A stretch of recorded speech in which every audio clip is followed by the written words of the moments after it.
Welcome, sleepy traveler.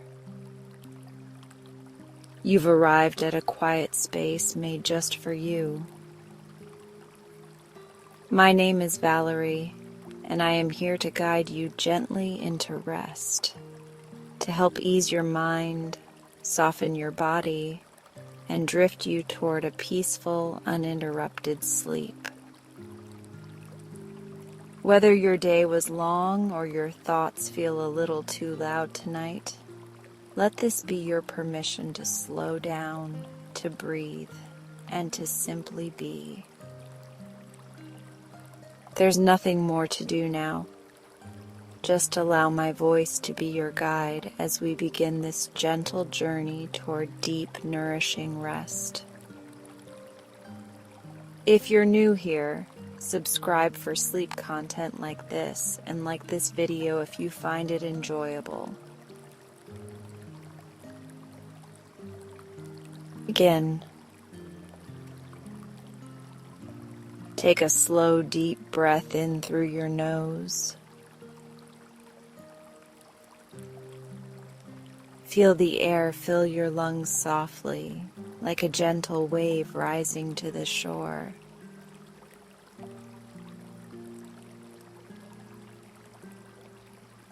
Now exhale through your mouth, letting go of any tension you've been holding. Allow your shoulders to drop a little, feeling the weight of the day slide off. In this moment, you are safe, supported, and completely free to rest.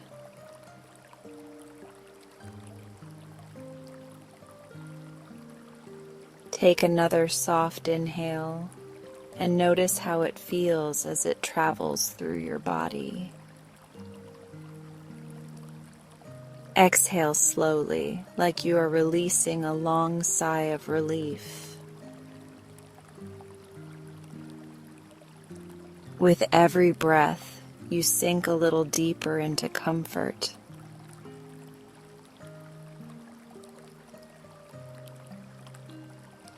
Imagine your thoughts as soft clouds floating gently across a calm sky. There is no need to chase them, just let them drift. The sky of your mind is open and peaceful.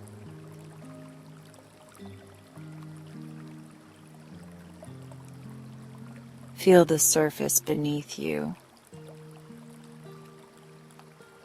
Notice how it holds your body without effort. You are supported in every way.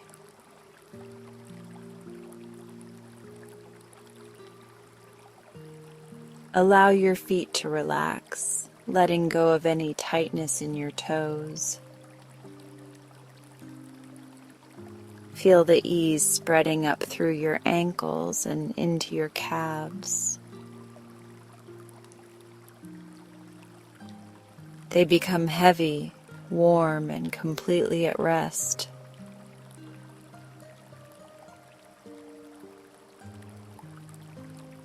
Now bring your attention to your legs,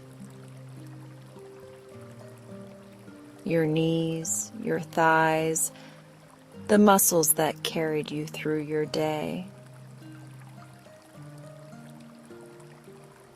With your next exhale, imagine all tension melting away from them.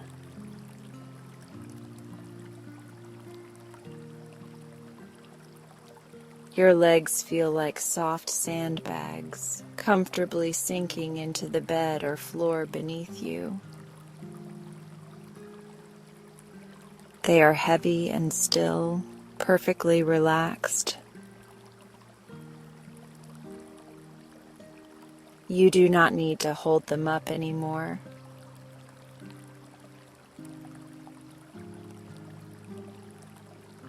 Shift your awareness to your hips and lower back. These areas often carry the weight of your movements and emotions. With a gentle breath out, let that weight dissolve.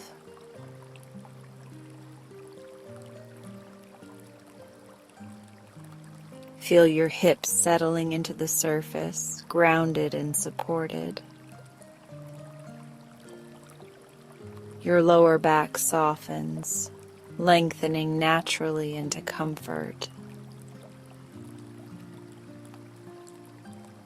You are releasing what no longer serves you.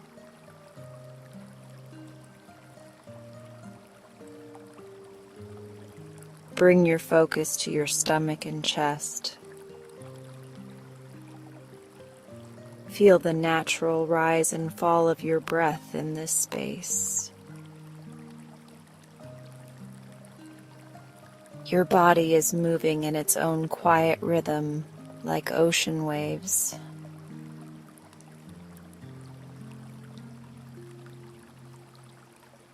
Let your stomach soften, free from any need to hold.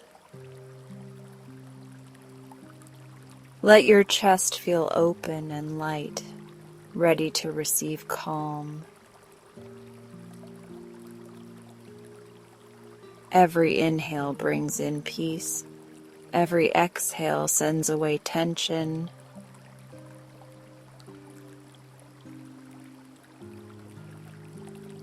Notice your hands now. Are they resting naturally by your sides or on your body? Wherever they are perfect.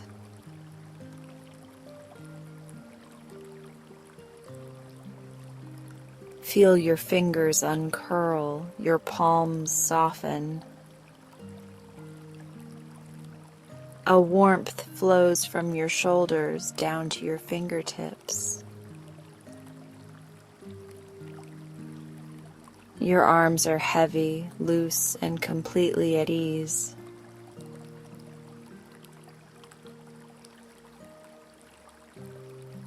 Shift your awareness to your shoulders and neck. This is where we carry invisible weight without even knowing. Now is the time to let that weight go.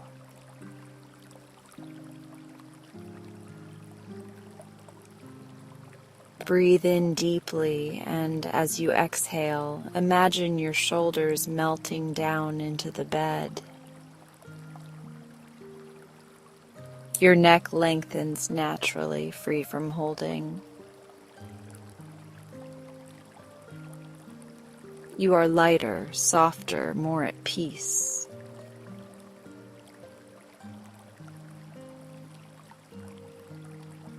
Bring your focus to your face and head. Soften your forehead, release your jaw, and let your eyelids grow heavy. Your entire face can rest now.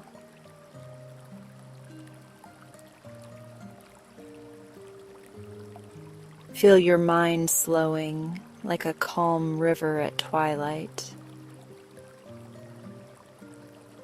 Any lingering thoughts can drift away on the current. Your inner world is hushed, serene, and open to rest.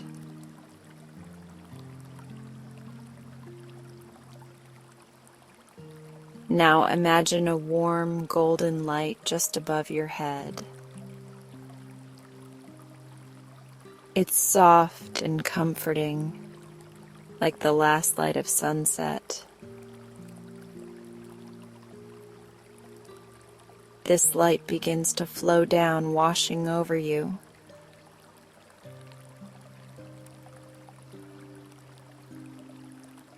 It touches the crown of your head, sending calm into every cell. It glides down your face and neck, warming and relaxing each muscle. Your body responds with a sigh of relief.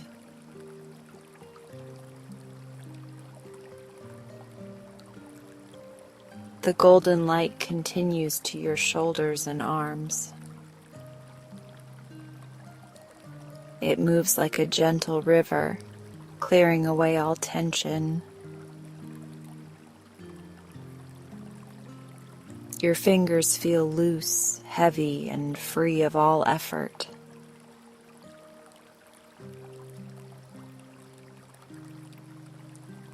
The light flows down your chest and stomach. It brings ease to your heart and warmth to your breath. You are completely safe in this soft glow.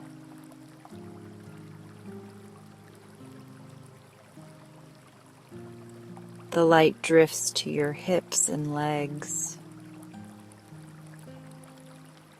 Every muscle it touches relaxes deeper. By the time it reaches your toes, your whole body is calm and glowing.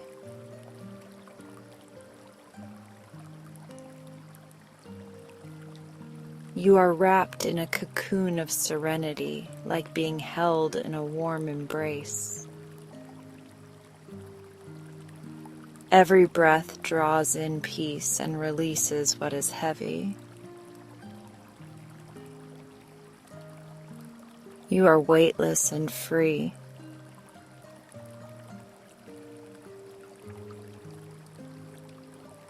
Now, in your mind's eye, imagine you are lying in a peaceful, dreamlike place. Perhaps a soft meadow surrounded by the gentle hum of night.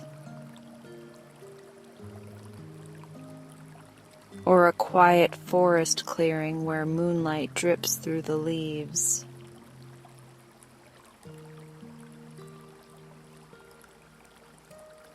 The air is cool and soft, carrying a scent of wildflowers and earth.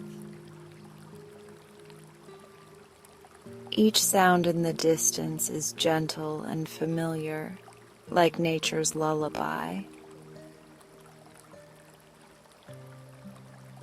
The world feels still, and so do you.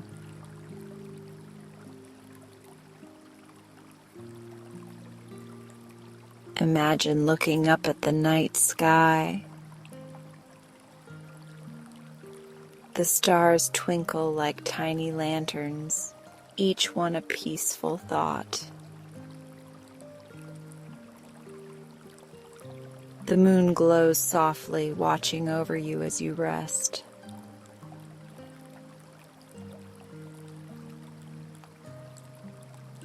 You feel small in the best way, cradled by the universe. Everything is as it should be, calm and kind. Your body and mind are ready to drift into sleep.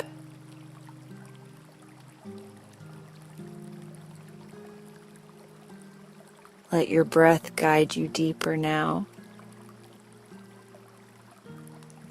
Inhale peace. Exhale release.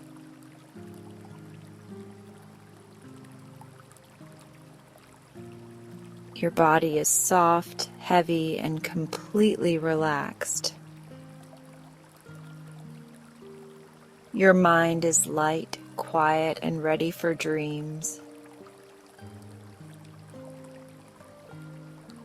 You are safe, you are calm, you are free.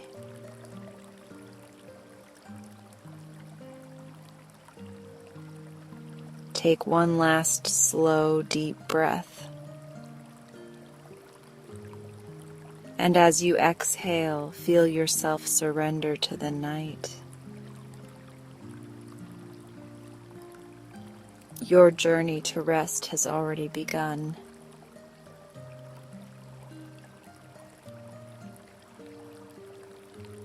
Rest well and enjoy tonight's bedtime story.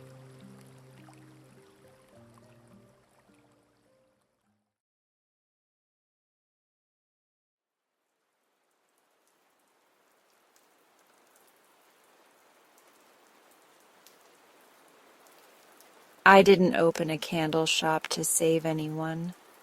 I opened it to save myself. From the ache in my jaw I didn't know was stress, from fluorescent lights that hummed like nerves, from the way my name sounded in meetings when it became a shorthand for deliverables and charts. But on the afternoon a tired-looking man wandered in and wrapped his palm around a candle called Letting Go. I felt the room change as if someone opened a window I didn't know was painted shut. The wick wasn't lit, but something in me was. I'm 35 years old, and my hands smell like a garden that learned good manners. Lavender that listens more than it speaks, citrus that doesn't interrupt, cedar that keeps rhythm with the floorboards. My name is Scarlett.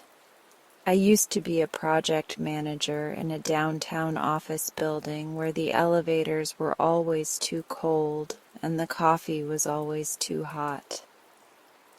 If you asked me then what I wanted, I would have said clarity, because that's what we called the goal on every deck.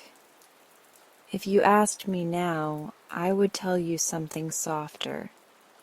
To live in a way that lets me breathe all the way to the bottom of my lungs. I named my shop Clementine and Pine because it sounded like a hideaway you could find with a paper map. The sign out front hangs from a wrought iron bracket I painted by hand and promptly smudged. The smudge is still there, a thumbprint near the letter E, proof that this life is not a draft. Inside, shelves run the length of the wall like quiet guests at a party. On them sit rows of glass jars, the kind with a small lip you can grip even with wet hands. Each one holds a candle I poured in a steady rhythm one morning or late night, when the town is soft, and my mind is the kind of empty that feels like a calm lake. I don't name them after scents.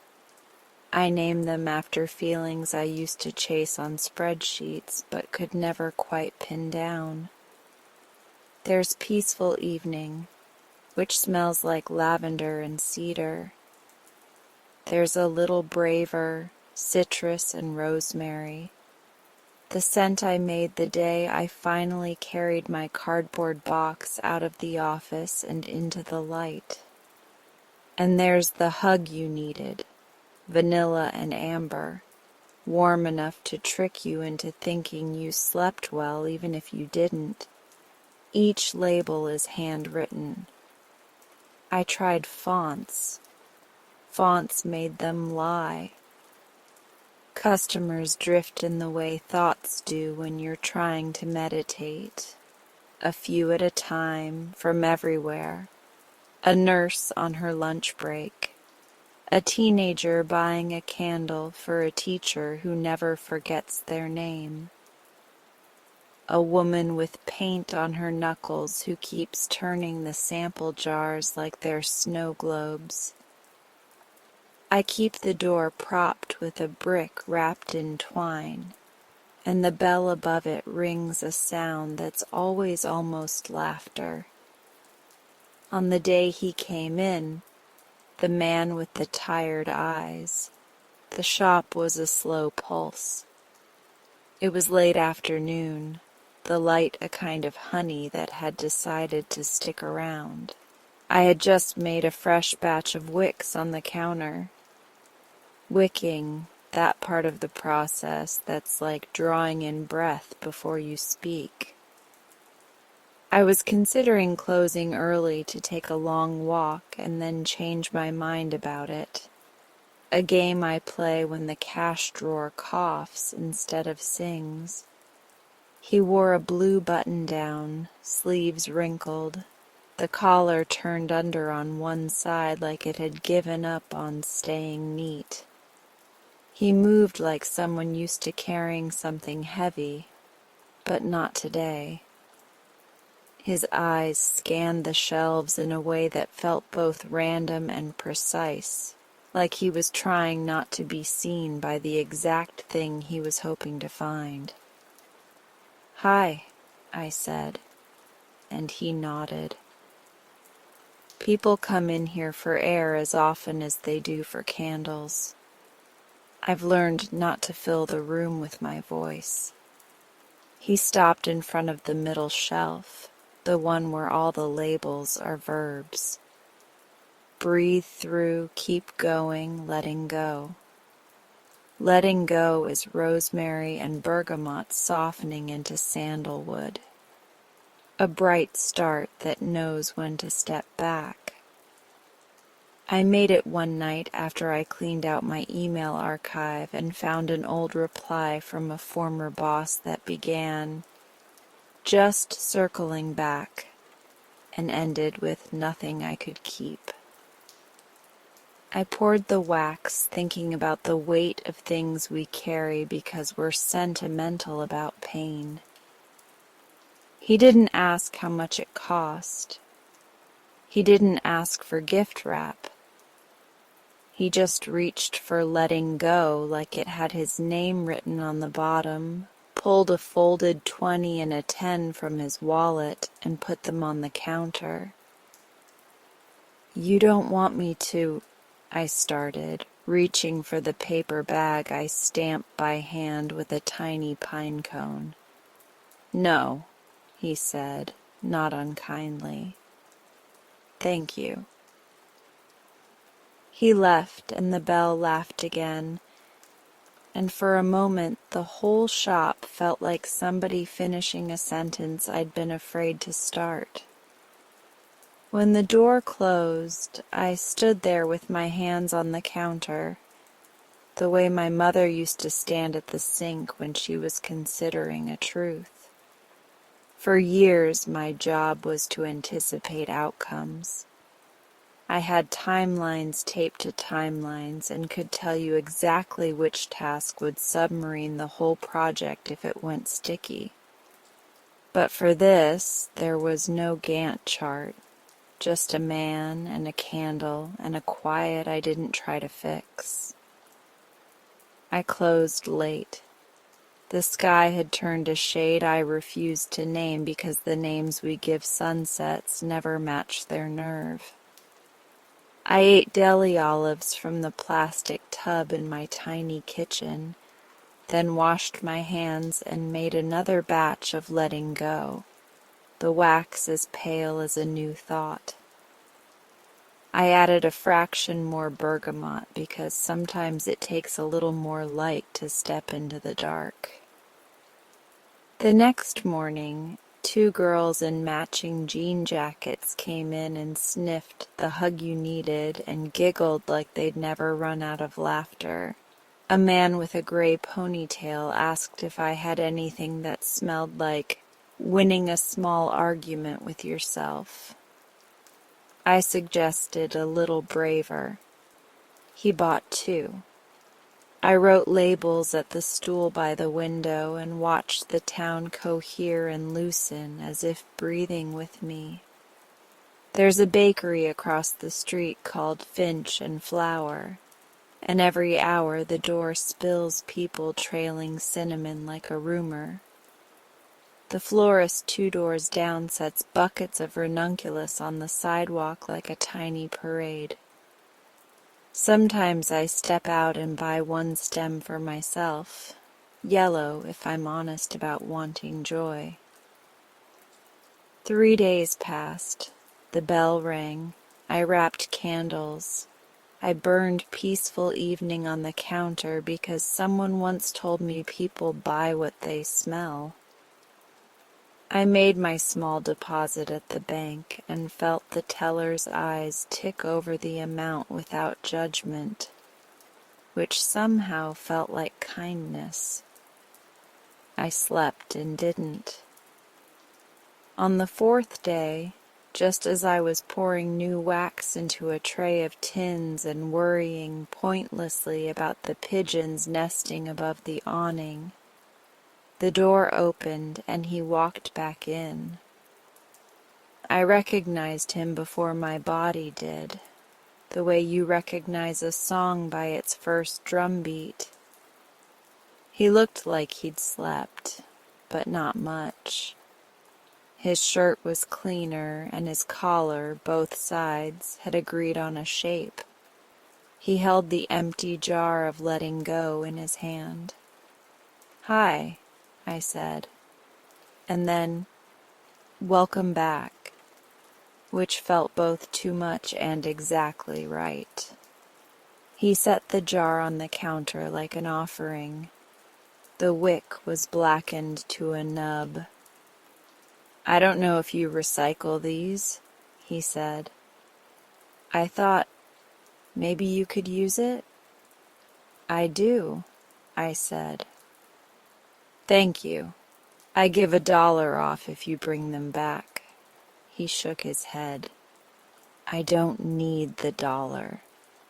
Silence expanded between us, not awkward so much as aware. In the silence, I heard the wax in the cooling tins harden with the quiet clicks you only catch when you aren't filling the air. "I bought it because of the name," he said finally. "I don't usually do this kind of thing. I don't even like candles." He half smiled, as if confessing a misdemeanor. "But the name, it felt like—" He searched the ceiling for the word. "Permission, maybe." I nodded so he wouldn't have to. People come in here for permission more often than they do for candles. "My wife died," he said, and then cleared his throat as if the words had scratched on their way out. 8 months ago. Cancer. We were married 31 years. We have a house full of her things." He glanced at the shelves, maybe to steady himself on the rows. "I've been telling myself I was keeping it all for the kids, but they don't want the bunt pans or the limoncello glasses we never used. I've been waiting, I guess, for someone to tell me it was okay to light a match and begin." I rested my palm on the counter the way you might place a hand on someone's back without touching them. "I'm sorry," I said, "because you have to say it. It's a door that opens a little light." "The first night," he went on, "I put the jar on the kitchen table and lit it and brought down a box from the attic that said, 'Keep.' I opened it and there were these scarves, thin ones, the kind she wore in spring. I thought, I can't do this. And then the room smelled like—" He closed his eyes. "Like a thought I could trust. It was bright but not loud. I took the scarves and I folded them. I kept 2. I put the rest in a bag." He looked down at the empty jar. "The candle burned until midnight. I went to bed. The next day I brought down another box. She kept everything, and now I keep her. But I can do it differently." I didn't realize I was holding my breath until my lungs asked for it. I took it in, slow. "Thank you for telling me," I said. My voice felt like something I had forgotten I owned. He nodded. "I just wanted you to know it worked. Not like a fix, but like company." He placed both hands flat on the counter, a gesture that felt like surrender and arrival. "Do you have another one?" "I do," I said, and reached for the shelf. "Same size?"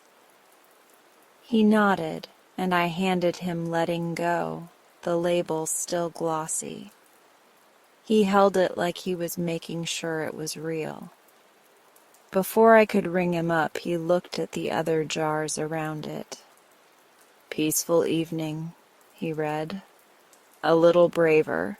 The hug you needed." His mouth tilted. "Do they all do that?" I smiled, unsure how to answer without sounding like I'd built a miracle on First Street. "They try," I said. "They give you a shape to hold while you do the thing only you can do." He exhaled, the kind of breath that rearranges a person. "I'll take this one, and peaceful evening, and—" He looked down the row. "Maybe the hug you needed, for my daughter." I wrapped the 3 jars in tissue paper, the sound of it like small weather. As I stamped the bag, he glanced at the tray of cooling tins and at the sink where I had set 3 glass jars to dry, their labels peeled, their insides clean. "You do all this?" he asked. "All of it," I said, which is both deeply satisfying and sometimes a mistake. He smiled for real then, in a way that added a kindness to his eyes. "I'm Ethan," he said, and his name moved through the room and settled like a chair pulled out. "Scarlet," I said, and then immediately felt silly because my name was on the stamp and the door and the business card in a small dish by the register. But telling someone your name is never just an introduction. It's an invitation to see you as more than your job. It's what I missed most in those meetings, the chance to be a person first. When he left, with his bag of 3 feelings and the empty jar returned to me like a seed, I stood alone in the shop and listened to the tick of the cooling wax, the kind of near sound you have to lean into to hear. I leaned. I thought about the night I wrote the label for Letting Go. I'd been afraid it was too on the nose, too earnest. I'd almost labeled it something safer, like First Day of April or Notes of Bergamot and Sandalwood, the way shops are supposed to. But I was tired of pretending. Feelings aren't a garnish. They're the meal. I wrote Letting Go, and the words looked like they were already trying. The afternoon folded into evening. A woman came in and bought 3 A Little Braver for her book club. A man bought The Hug You Needed and admitted it was for himself, then looked almost apologetic until I told him the shop policy. All feelings are unisex. I lit Peaceful Evening on the counter because a teenage boy entered looking like he'd been holding his breath for 3 years, and within seconds his shoulders fell half an inch. He looked around, then at me, then at the candle. "It smells like my grandmother's porch," he said, "but also like a new porch." He bought a tiny tin like it was a secret. I made a note to send my grandmother a postcard she would never receive. When I locked the door, I carried the empty letting go jar to the back and placed it, clean and waiting, on the shelf where I keep second chances. I'd refill it in the morning. Tonight I would go home and eat something warm and simple and let the day sit with me without questioning it for too long. But before I turned off the lights, I stood in the doorway and looked at the shelves. The rows of jars were still. The air smelled like a dozen small promises at once. I have been told that to be a candle maker is to understand time differently. Wax cools on its own schedule.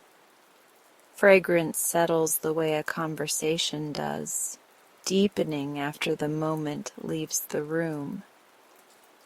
You can't rush a pour or the wick pulls away from center. You can't add more fragrance oil at the end because you got impatient. It will leak out, a sticky reminder that too much is as unhelpful as not enough. There is an order to things. Heat, stir, pour, wait. Cut the wick to a 1/4 inch. Trim the labels. Heal what you can, name what you can't. I am only on chapter 1, but I can feel the outline of something longer. Not just a business, but a practice. A town that knows where to find a little quiet when the world shouts. A man named Ethan who learned to be alone in a house that remembers 2 people and is gently teaching it this new way to feel full. A daughter who will light the hug you needed and not feel silly about it once the room smells like the last time she fell asleep on a couch with her mother's sweater as a pillow. A teenager who will bring peaceful evening to a friend and say nothing, and it will be enough. The next morning I arrive at the shop early and prop the door with the twined brick, the bell making its almost laugh. Sunlight lands on the glass like a good idea. I put on water for tea and wipe the counter with the soft cloth I save for first hours. The jars wait in their rows. I take out my pen, the one that skips on some labels and behaves on others like a person, and I write a new name on a small stack of blanks. Keep what matters. I don't know what it will smell like yet. Something to do with the inside of a cupboard you open once a year and the citrus you slice on winter afternoons because you need the color. I'll figure it out after I pour the new batch of letting go. There's an order to things. By 10, the florist has set out buckets of peonies like little moons, and Finch and Flower is already out of the pistachio croissants. The town breathes. I roll up the shade I sewed from linen I found in a thrift store bin and laugh at the seam I stitched crookedly, a small rebellion against perfection. My first customer is a woman in a navy trench coat even though it's not raining. She looks like she works in a building with elevators and speaks like she apologizes for taking up space. "Hi," I say. "Welcome." She nods, scans the labels, and stops at a little braver. "This one," she says, and looks at me like she's asking if something hard could also be simple. "It helps," I say, which is true, but also only part of it. What I want to say is that bravery rarely arrives in a cape. It usually shows up in shoes that don't quite match your outfit and smells faintly of citrus and rosemary. She buys two. I wrap them while she tells me about a conversation she has to have with someone who is paid more than she is for reasons that make her voice small. I don't give advice. I put a tiny extra sticker in the bag that says, "You can do hard things in handwriting that looks suspiciously like mine." When she leaves, I light Peaceful Evening because I need it too. At noon, a man with a paint-splattered sleeve buys the hug you needed, pays in cash, and slips a folded bill into the tip jar with the clean humbleness of someone who grew up leaving change in church envelopes. He doesn't look around the room. He doesn't need to. He takes what he came for and nods on the way out as if we're co-conspirators in something nobody else needs to name. In the late afternoon, when the light again turns to honey and the shadows lean long across the floorboards, I take the returned jar from the back and begin to refill it. I heat the wax until it clears. I stir in the oils in a figure 8 my grandmother taught me when she taught me how to stir soup. I center the new wick by feel. I pour. The jar takes the liquid like a promise. It will cool. It will become a small, contained sun, the kind you can hold. It will sit on a shelf until somebody who doesn't know they're ready will smell it and suddenly be.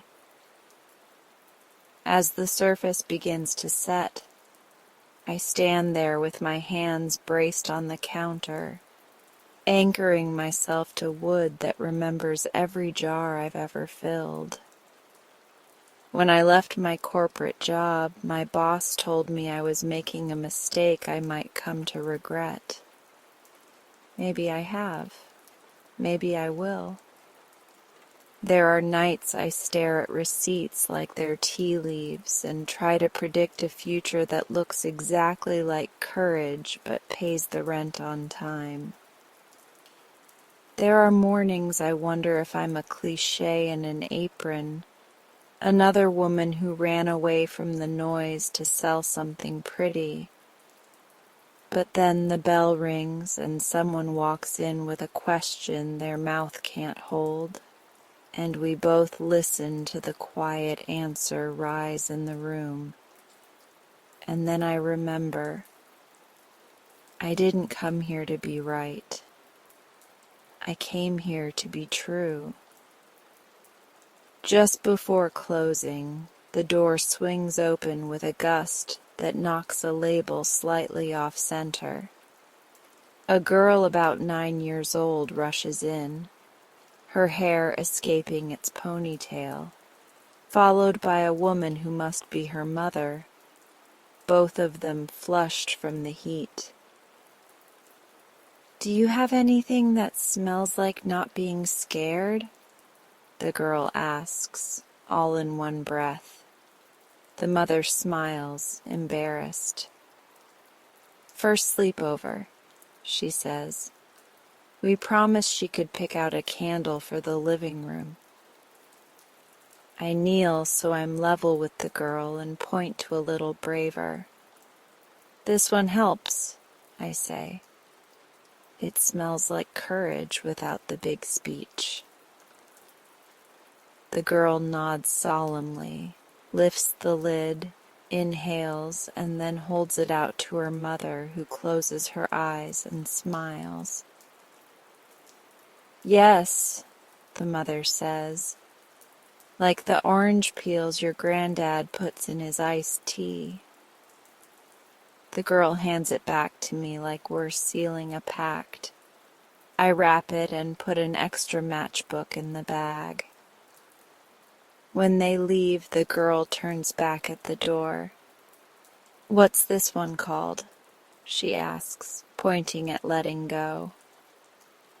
"That one," I say, is for when you're ready to give something back to the world after it lived with you for a while. She nods, too wise for 9, and runs to catch up to her mother. Outside, the evening is coming on. The bell makes its almost laugh. I straighten the label that got crooked in the gust and decide to leave it that way. Imperfection is a feeling too. After I lock up, I stand for a moment in the half-dark with the candles catching the last of the day. The shelves look like a choir that's just finished singing and still has the note warm in their mouths. On the counter, the refilled letting go sits centered and sure, the surface smooth as a held breath. I think of Ethan and of the girl and of the woman in the trench coat and of my past self in a glass conference room feeling like she was getting it all wrong by wanting a life that fit her differently. I think of how names can be a way of choosing your life twice, once when you say them and once when they begin to be true. I flip the sign to closed and promise myself a long walk without changing my mind. The night air smells like the bakery's last batch of bread and the florist's leaves. I lock the door, tuck the key into the little pocket of my bag that was made for keys, and head toward the river where the water talks in its forever voice. I didn't open a candle shop to save anyone, least of all myself. But in this quiet, intentional life, this place where I pour feelings into glass and let them cool, I've learned something I couldn't hear over the hum of fluorescent lights. Sometimes the smallest fire is enough. Sometimes a wick and a name and a hand on a door are all the ceremony you need to begin again. And sometimes, if you are very lucky, someone will come back with an empty jar and tell you the truth about what burned and what didn't, and you will realize you have made a room where people can set something down. That is the work. That is the light. And in the warm echo after the bell, I know the shop is listening too. If you'd asked me a month ago whether candles could eavesdrop, I would have laughed and then apologized to the nearest jar just in case. Now I keep catching myself lowering my voice around them, like I do when the bakery across the street is selling day-old croissants and I don't want the regulars to hear. It started as a superstition, a soft superstition, like a scarf around the neck of something I don't have language for yet. But by the time the new mother left with patience in bloom, and the shy teenager came back, cheeks glowing, to say she'd finally auditioned for choir after buying Speak Your Heart, the superstition had begun to lift its head and look me in the eye. I arrive early, as always. Morning is when the shop and I can hear each other breathe. The bell above the door gives its almost laugh and then hushes, as if we're conspiring. I click on the lamps, never the overheads.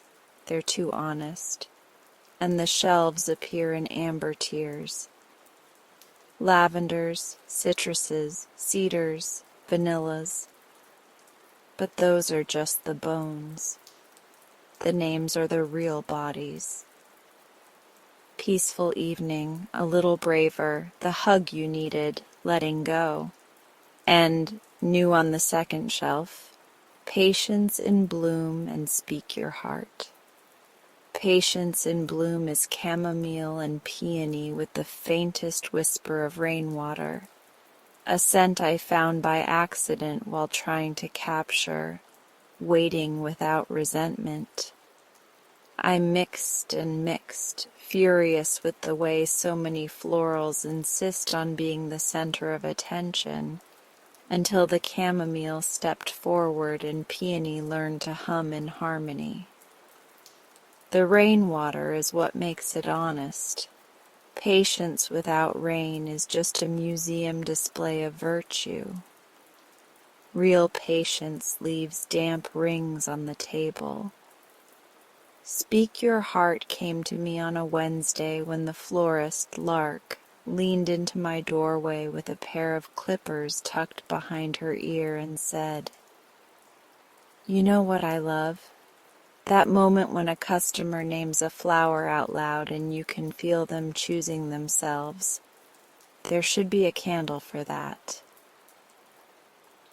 I wrote down neroli and clementine and a breath of peppermint, because the heart sometimes needs a clear path to the mouth.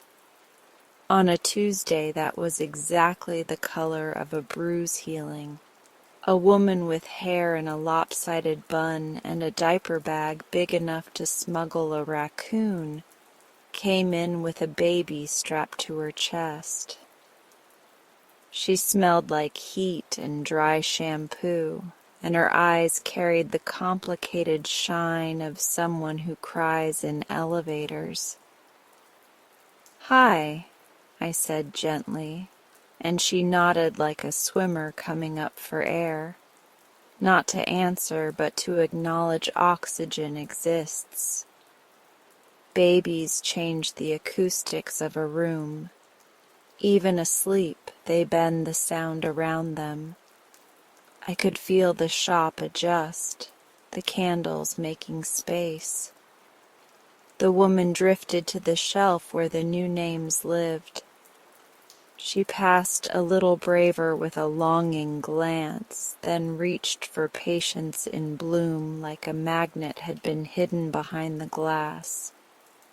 She lifted the lid, breathed, and exhaled in a way that made my own ribs move.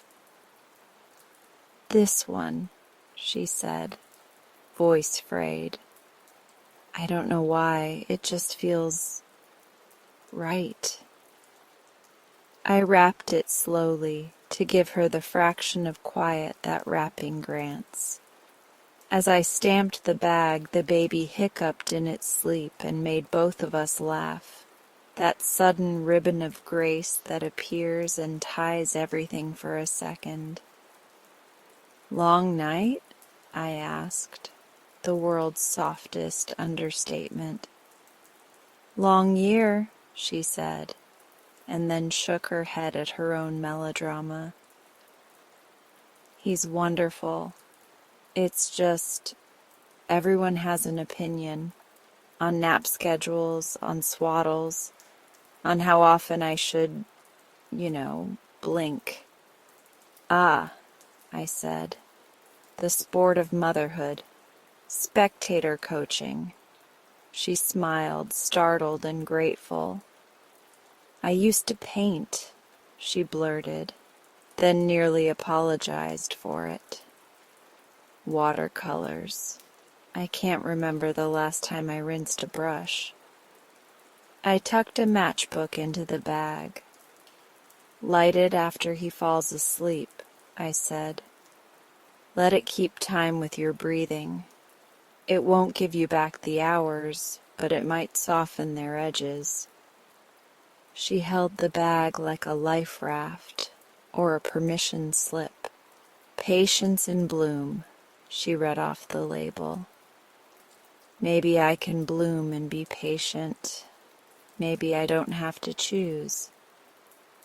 When she left, the bell chimed, and for a moment the shop smelled faintly of rain and chamomile and the kind of exhaustion that earns its rest.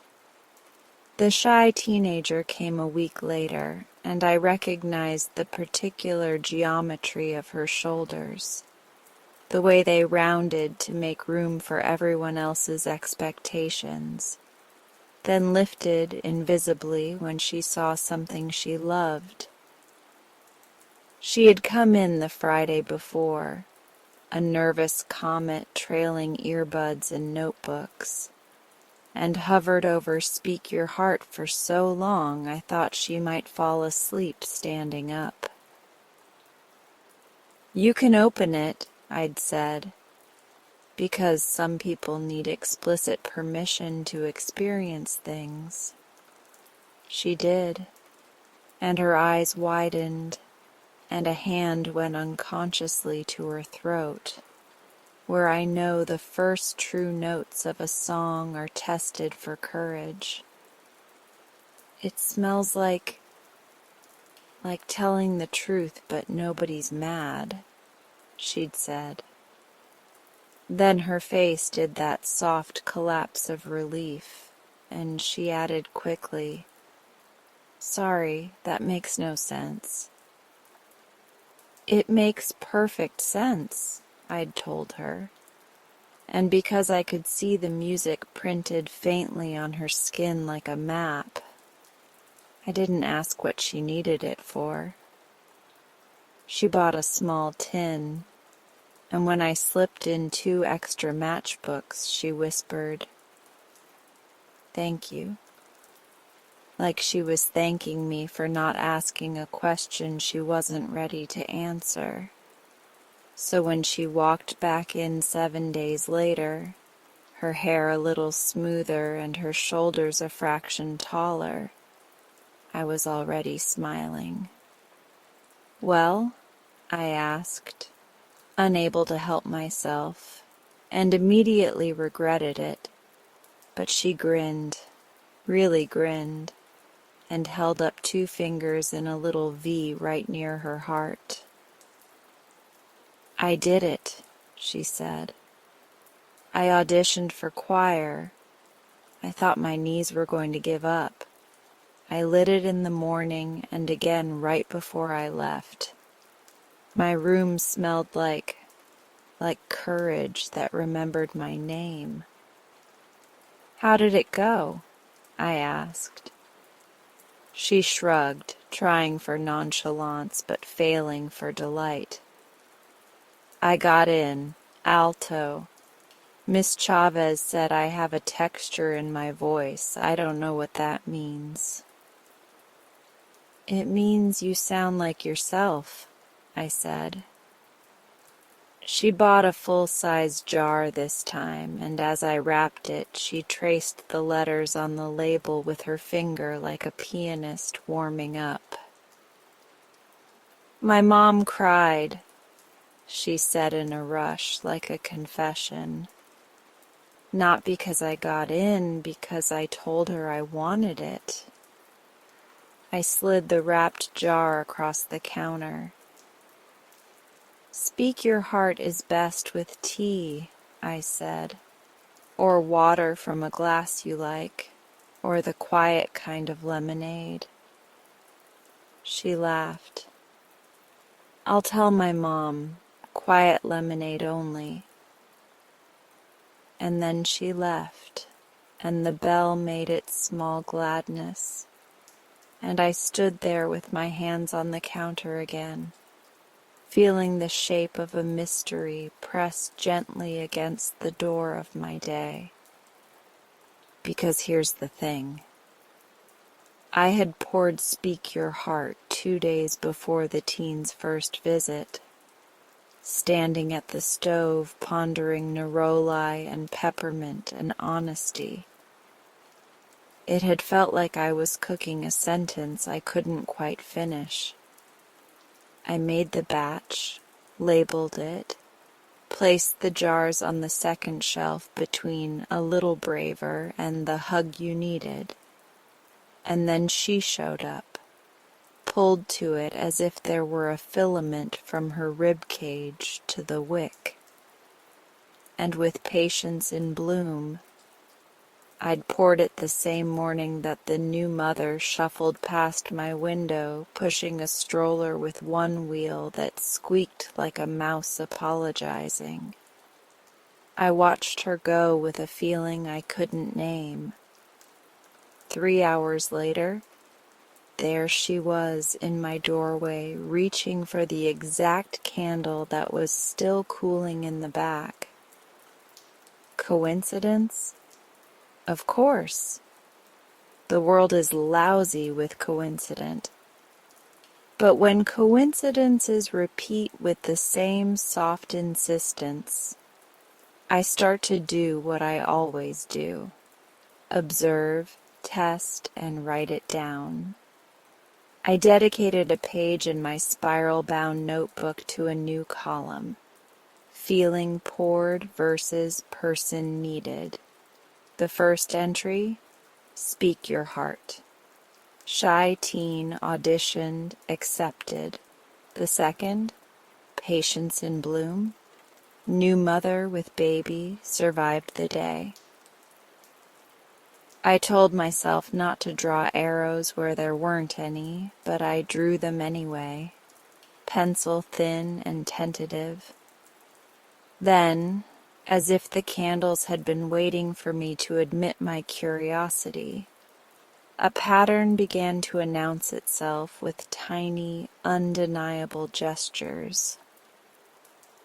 A middle-aged man in a blazer he didn't like kept drifting, puzzled, toward forgive yourself. Warm milk, clove, and an honest hint of smoke. I don't know why this one, he said, smiling with the bashfulness of someone who rarely does anything for himself. Later that week he returned and bought 3 more. My sister and I haven't talked in 2 years, he said.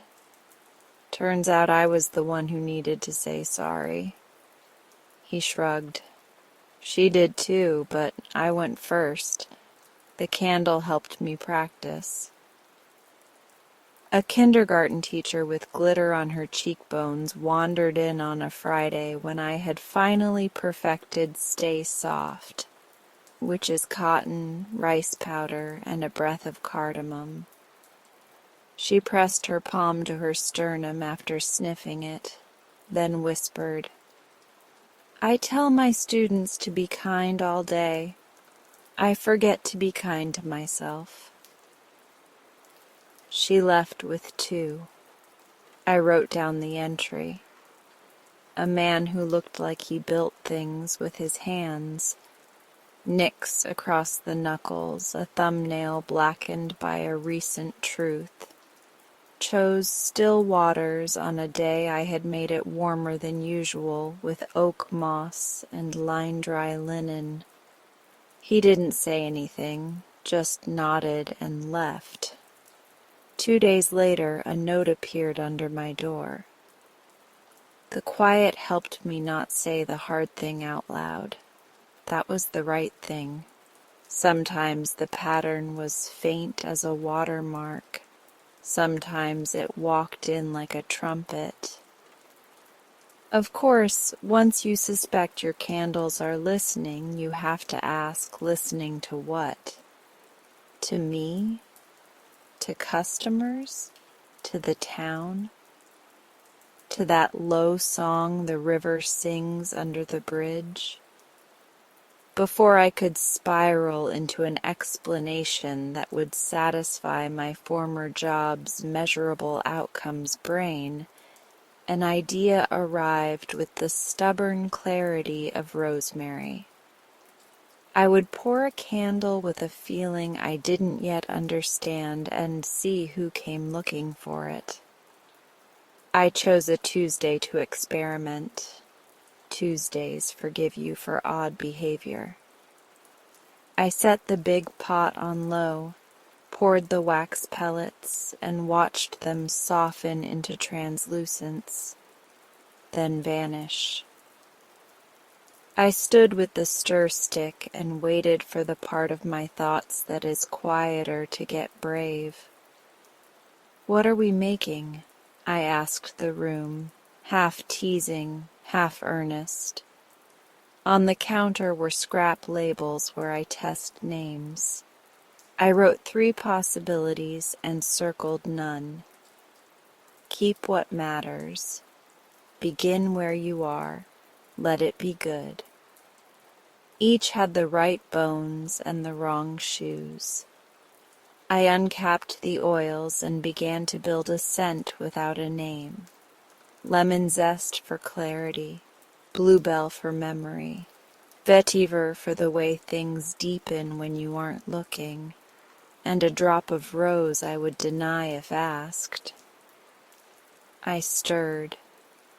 The wax took the fragrance the way a story takes a secret, slow at first, then all at once.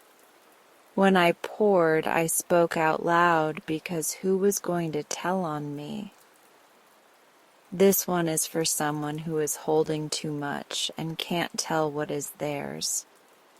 For someone who thinks putting something down is failing. For someone who needs to feel the floor. It felt odd, and then it felt entirely sensible. The way planting bulbs feels like burying hope with all your pockets turned out. I set the jars to cool, left them unlabeled, and put them on the far end of the second shelf, near the window where the sun likes to nosy in around lunchtime. Then I went about my day, which is to say I arrayed a small army of wicks on wooden dowels, answered 2 emails, one from a bride wanting custom favors that say, "Choose love," one from my aunt asking if business is picking up, in the tone of someone asking if I've learned my lesson yet. Ate a croissant that had lost its crispness, but none of its charm, and tried not to stare at the unlabeled jars like they were a magic trick I'd forgotten how to do. People came, people went. The unlabeled jars waited. Around 3, a man in a postal uniform stopped at the door, patted his pockets as if he'd lost a small animal, and stepped in. I recognized him by gait, if not by name. He's the one who whistles a tune I can never place when he walks his route. Today, though, he wasn't whistling. He rubbed the back of his neck and looked like a person who wanted to sit down but couldn't find a chair. "Hey," he said. "I'm just looking." "Take your time," I said. "That's the whole point." He glanced down the first shelf politely, then drifted, almost reluctantly, toward the second. His eyes moved past the labeled jars like a tired swimmer turning on instinct at the wall of the pool. Then he stopped in front of the unlabeled ones and tilted his head, puzzled. Slowly he lifted a lid. He breathed, and his entire posture changed. A quiet exhale that made space between his shoulder blades. "What's this one called?" he asked, a little wary of being sold something. I opened my mouth and paused. The name arrived with the weight of a bird landing exactly where it intends to. "Keep what matters," I said, "if that's okay." He laughed, one short burst, surprised by his own relief. "Yeah," he said, yeah." He held the jar, almost reverent. "My sister's moving out of the house we grew up in," he said, eyes on the glass. "I told her I'd help with the garage. It's all our father's tools, and half of them are broken, but it feels wrong to throw them out. I keep thinking, what if we need the wrench with the handle duct taped and my father's fingerprints on it, even though I haven't touched it in 10 years and he's been gone for 12? You want to keep the story, I said. His throat worked. Yeah, he said softly. The story, but not the rust. I wrapped it. He slid a tip, folded small, into the jar on the counter with the particular posture of a man who has learned to be generous with the world because the world has not always been generous with him. After he left, I wrote in my notebook, unlabeled, keep what matters. Mail carrier helping sister, father's tools. I drew an arrow so decisive it startled me. So it went. The more I listened while I poured, the more it seemed the candles were listening too. And then, steering? No, that's too dramatic. They were inviting. That feels closer. They were tugging gently at the sleeves of whoever needed them, the way a river finds a low place and whispers, "Here, flow here." I don't believe in destiny. I believe in attention. Still, I began to pay attention to the tiny choreography, how people entered, and, without reading a single label, drifted toward what was already theirs. How the new mother's eyes had fluttered closed before she'd even smelled patience in bloom, as if her body already knew it was safe to rest a fraction. How the teenager's hand went to her throat before she read "Speak Your Heart," as if her voice had recognized a door. I started pouring with more ceremony, not pomp, just presence. I said the names out loud as I stirred. I kept my phone face down, the radio low. I wore the linen apron my grandmother sewed me when I told her I was leaving corporate. She had looked me dead in the eye and said, "Make something the world can use," the way only grandmothers and former nurses can. I lit Peaceful Evening in the back while I worked and blew it out when the doorbell chimed. I stopped measuring in the frantic way of my old life and started measuring like I was cooking for someone who would sit across my table and ask for seconds. A small mystery nested inside a larger one, the timing. When I poured with a specific person in mind, a composite, really, of a feeling I'd seen walking past my window, the match happened sooner. Pour a batch of Lighten the Load. Grapefruit, pine, linen line in a brisk wind. And a man with a satchel the size of a grievance would appear by afternoon, rubbing his shoulder and eyeing the second shelf like it owed him money. Pour a run of Be Gentle, Today, oat milk, vanilla bean, almond. And the next morning an ER nurse would drift in alone on her day off, hands nicked by too much hand sanitizer, and say, "I want the one that lets me cry." Not always, not perfectly, but enough to make me set my notebook on the counter so I could reach for it 5 times a day.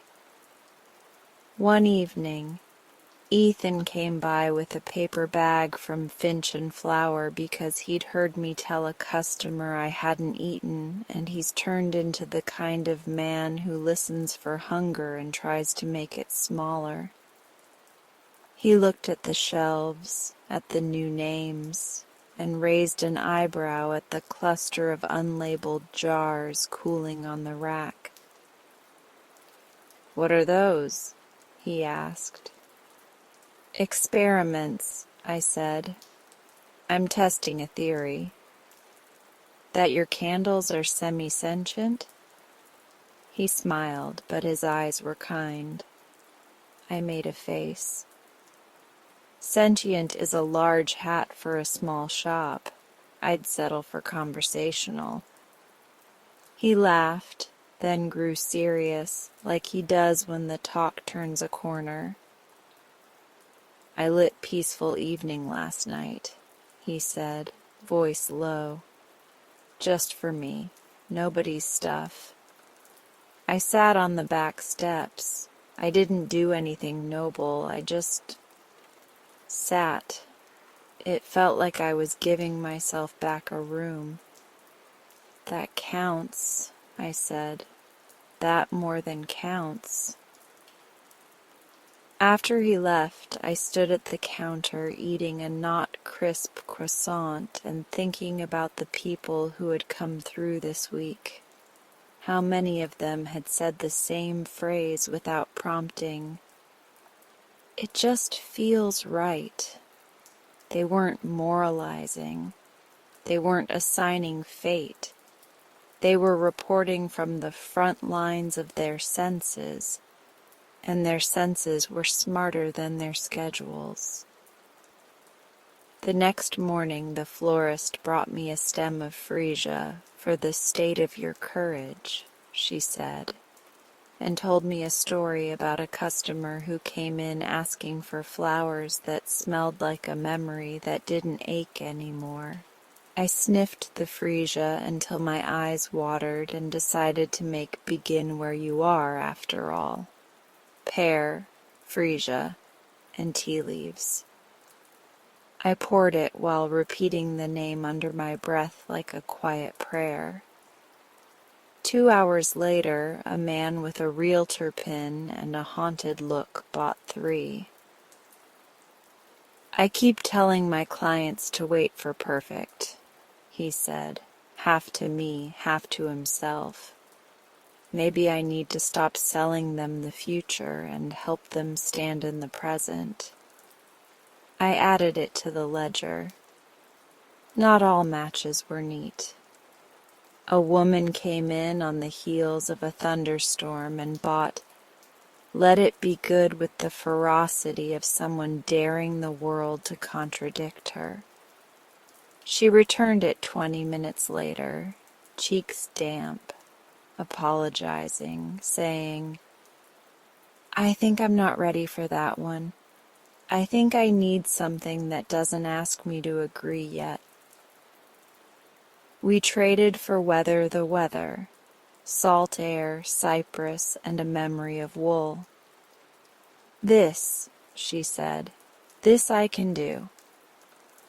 I logged both, then drew a dotted line between them like a trail map. As the entries multiplied, my curiosity shifted into a devotion that felt like a new job title I hadn't applied for. Not candle maker, not shop owner, something like matchmaker but softer.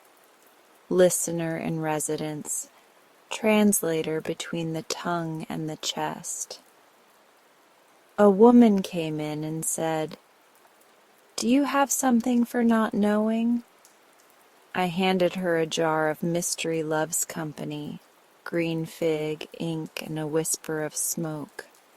She laughed, delighted. "Oh," she said, "this is the smell of letting my questions go first." I began keeping certain jars unlabeled on purpose, the way a teacher might wait to write the subject on the board until the class has already fallen into it. Customers would lift the lid, breathe, and then ask the name, as if they were trying to corner their own intuition. I learned to offer the name gently, like a hat that may or may not fit. When it did fit, Their faces let me know. Relief, surprise, the lifting that comes when what you felt but couldn't say finally has a shape you can set on a table. On a slow afternoon, the kind that tugs you toward existential inventory. I stood with my hand on the counter, thumb worrying the nick where someone once set down their keys too hard, and wondered if this was how I was supposed to practice meaning now. I used to think meaning had to be a capital P project with deliverables and stakeholders and metrics to prove it mattered. Now I was tracking a different sort of data, the invisible current that draws a person to a jar of wax and thread and says, "Here, begin here." The bell rang. A woman in a blazer and sneakers entered, scanned the room like a person checking for exits, and went straight to the third shelf where the deeper scents live. She bypassed the vanillas and the ambers, reached for "Forgive Yourself," and held it under her nose for a long, deliberate breath. Her shoulders dropped. She put it in her basket, then hesitated, eyes sliding back to the shelf as if she could feel something tugging. She reached again, this time for still waters. "This one too," she said, battlefield calm. "I have a board meeting at 4. "Fortify and float," I said. She smiled grimly. "Exactly." After she left, I wrote, "Forgive yourself plus still waters, board meeting." In the margin I added, "Some rooms require 2 feelings." By dusk, I'd sold out of Patience in Bloom and nearly sold through Speak Your Heart. I made a note to pour more in the morning and left a sticky note for myself. NSS. Neroli stir slower. The shop smelled like all the days that had passed through, layered and kind. I turned the sign to closed and stood for a moment in the dim, listening. The jars caught the last of the light with glassy patience. "Thank you," I said to the room, feeling ridiculous and completely honest. On my way out, I tucked the notebook under my arm. At home, I spread it on the kitchen table, the page with arrows and dotted lines and the handwriting that looks like I'm both certain and not. The pattern wasn't proof of anything except our hunger for rightness, for resonance, but it was enough to make me pay attention with the whole of my hands. Later that night, I lit my own jar of Begin Where You Are and stood barefoot at the sink rinsing dishes, the small flame making a chapel of the ordinary. I thought of the new mother, maybe painting for 15 minutes while her baby slept. I thought of the teenager humming her alto part under her breath while she brushed her teeth. I thought of the mail carrier in a garage that smelled like summer dust, choosing the wrench with duct tape because it was a good story, but leaving the broken hacksaw because it was just broken. I thought of Ethan on his back steps, making a room of his breath.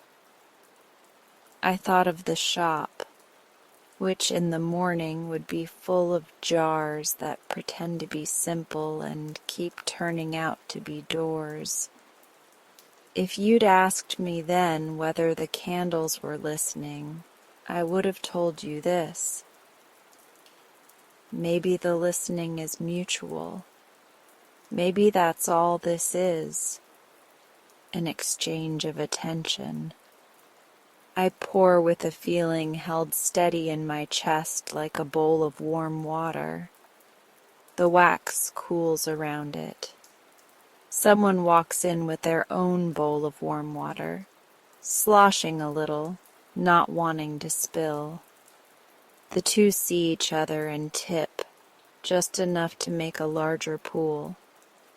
Maybe that's all, and maybe that's everything.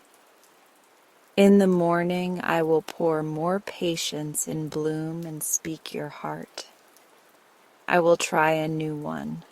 Trust the quiet. Juniper, paper white, a thread of beeswax. Because the world keeps shouting and some of us are learning how to hear ourselves anyway.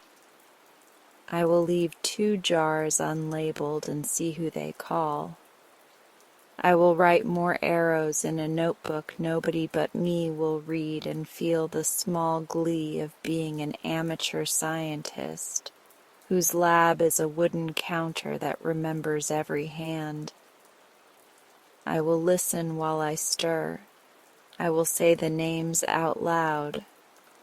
For now, the candle on my table trembles in a draft I didn't know the room had.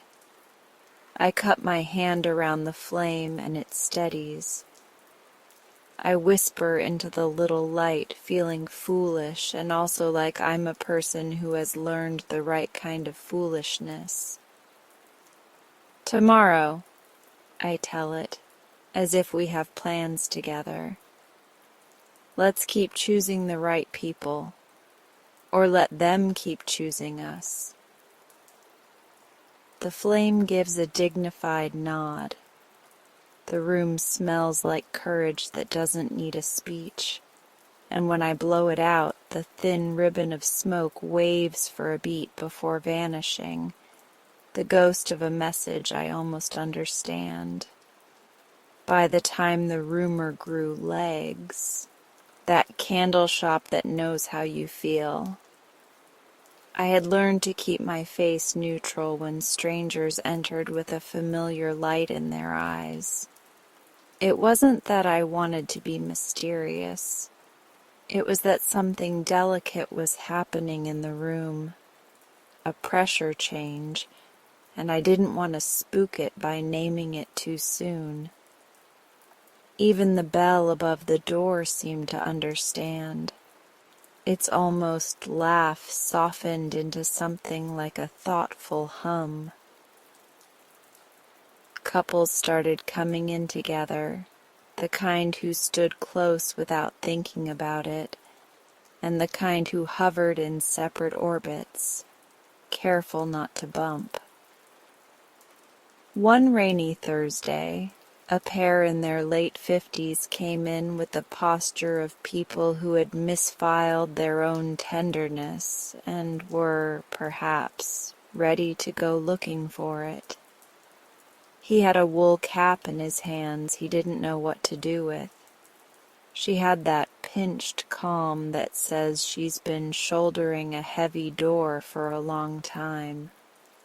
They wandered the shelves as if they were walking through an old photo album. She stopped at forgiveness, warm milk, clove, the honest smoke of something you survived. He reached for remember us, black tea, sandalwood, and a breath of cedar the way a memory keeps its backbone. They exchanged lids, breathed, and looked at each other with expressions I recognized from my own mirror on stubborn days, equal parts defense and wanting. Maybe both, she said, surprising herself. He nodded like a man telling the ocean yes. At the counter, they didn't make a show of the choices. No speeches.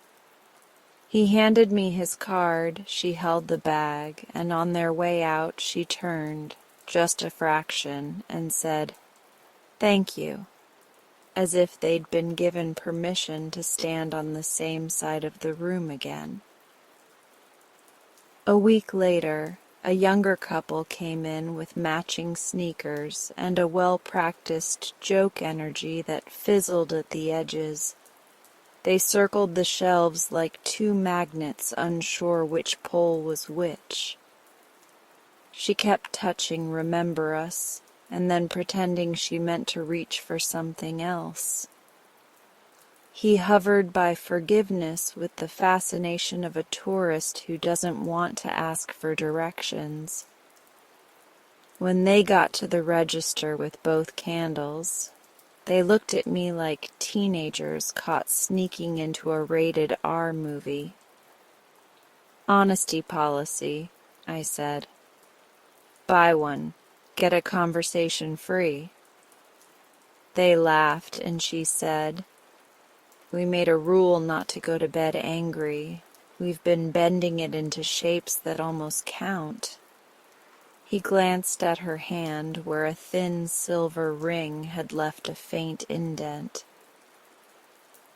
We thought maybe a thing to light when the words get stuck. Light them both, I said. Alternate. Some nights it will be Remember Us. Tell the story of how you first met like it's happening again.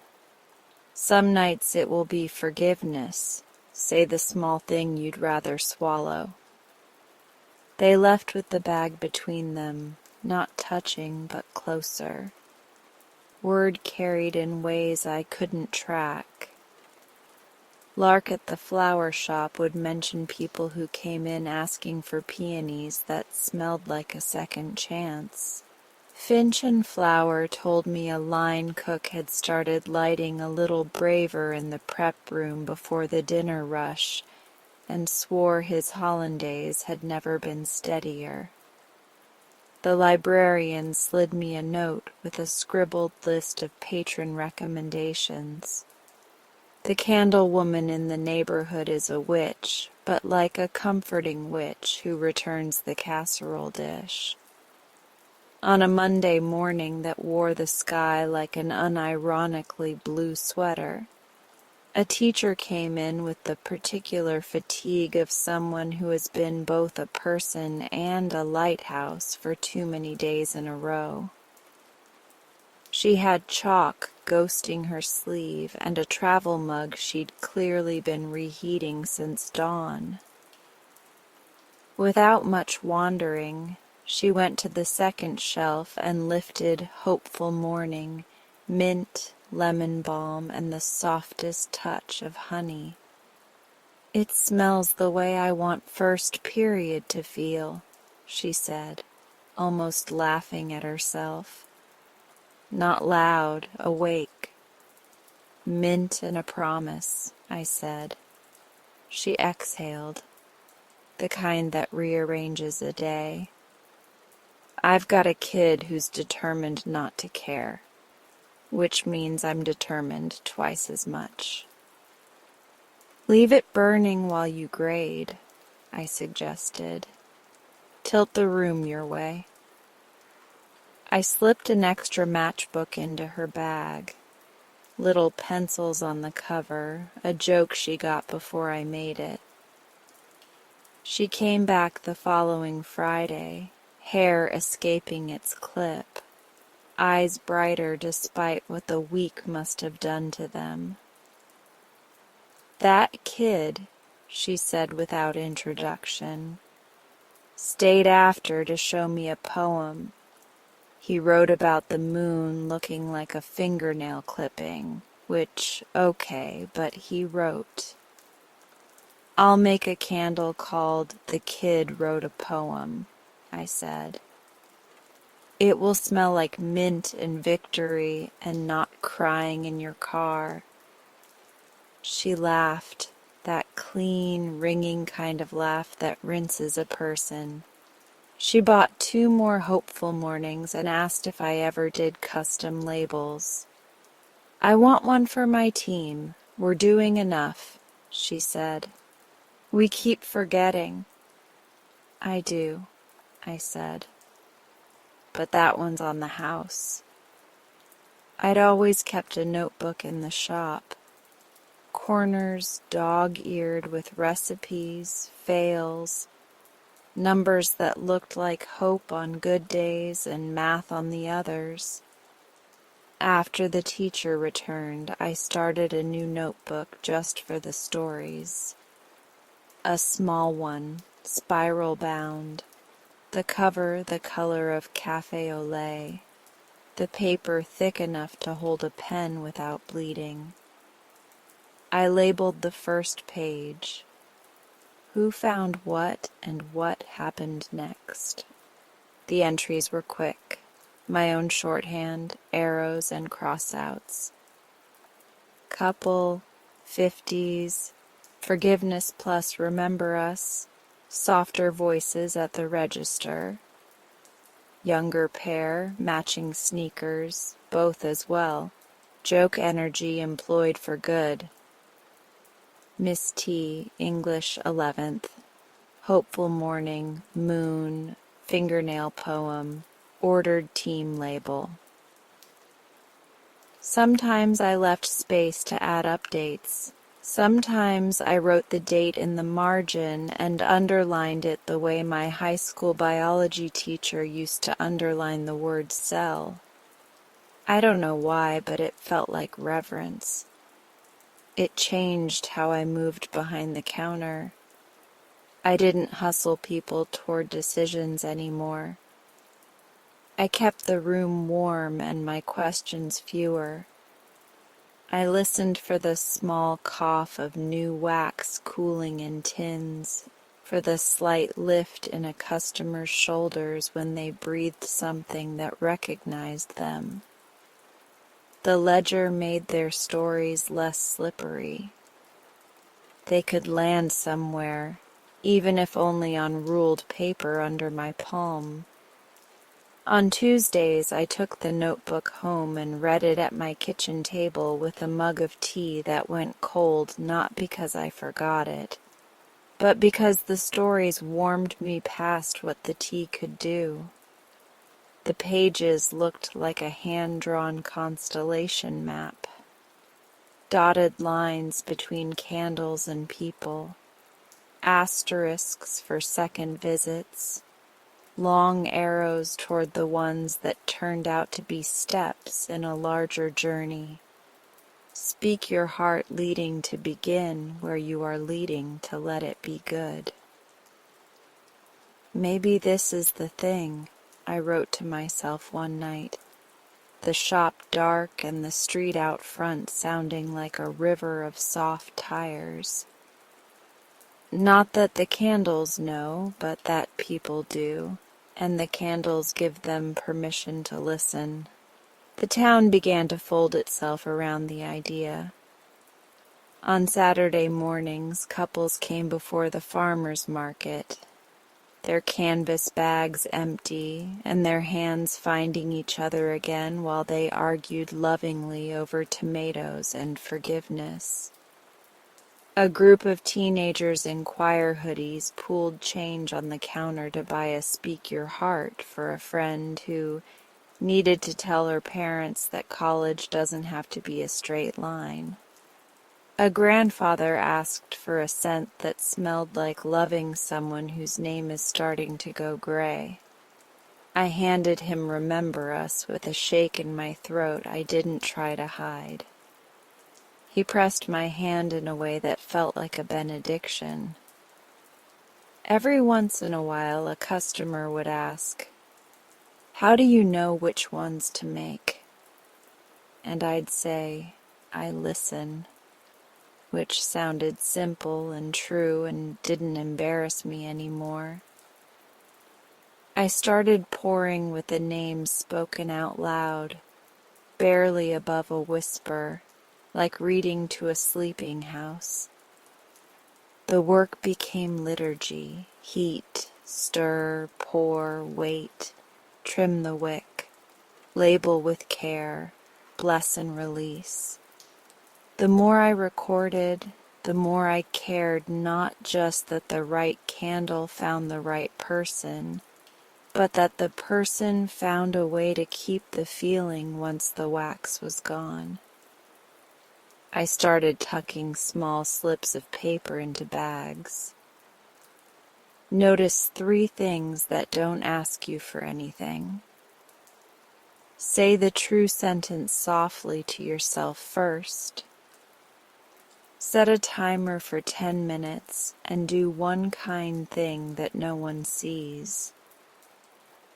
People mention them later like they were fortunes pulled at precisely the right moment. They weren't. They were thoughts I was learning to live by, handed back to the town like bread.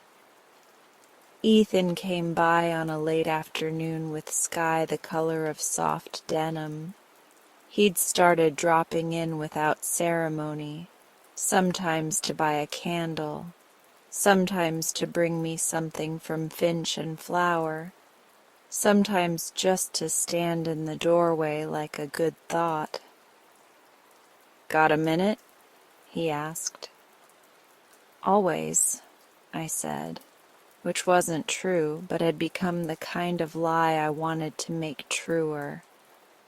He'd lit Peaceful Evening on the back steps again, he said. He'd started bringing his late wife's friend over on Sundays to look through the boxes she'd left. 2 people in the same room saying real things about a third person they both loved. He'd found a letter in the toe of a hiking boot.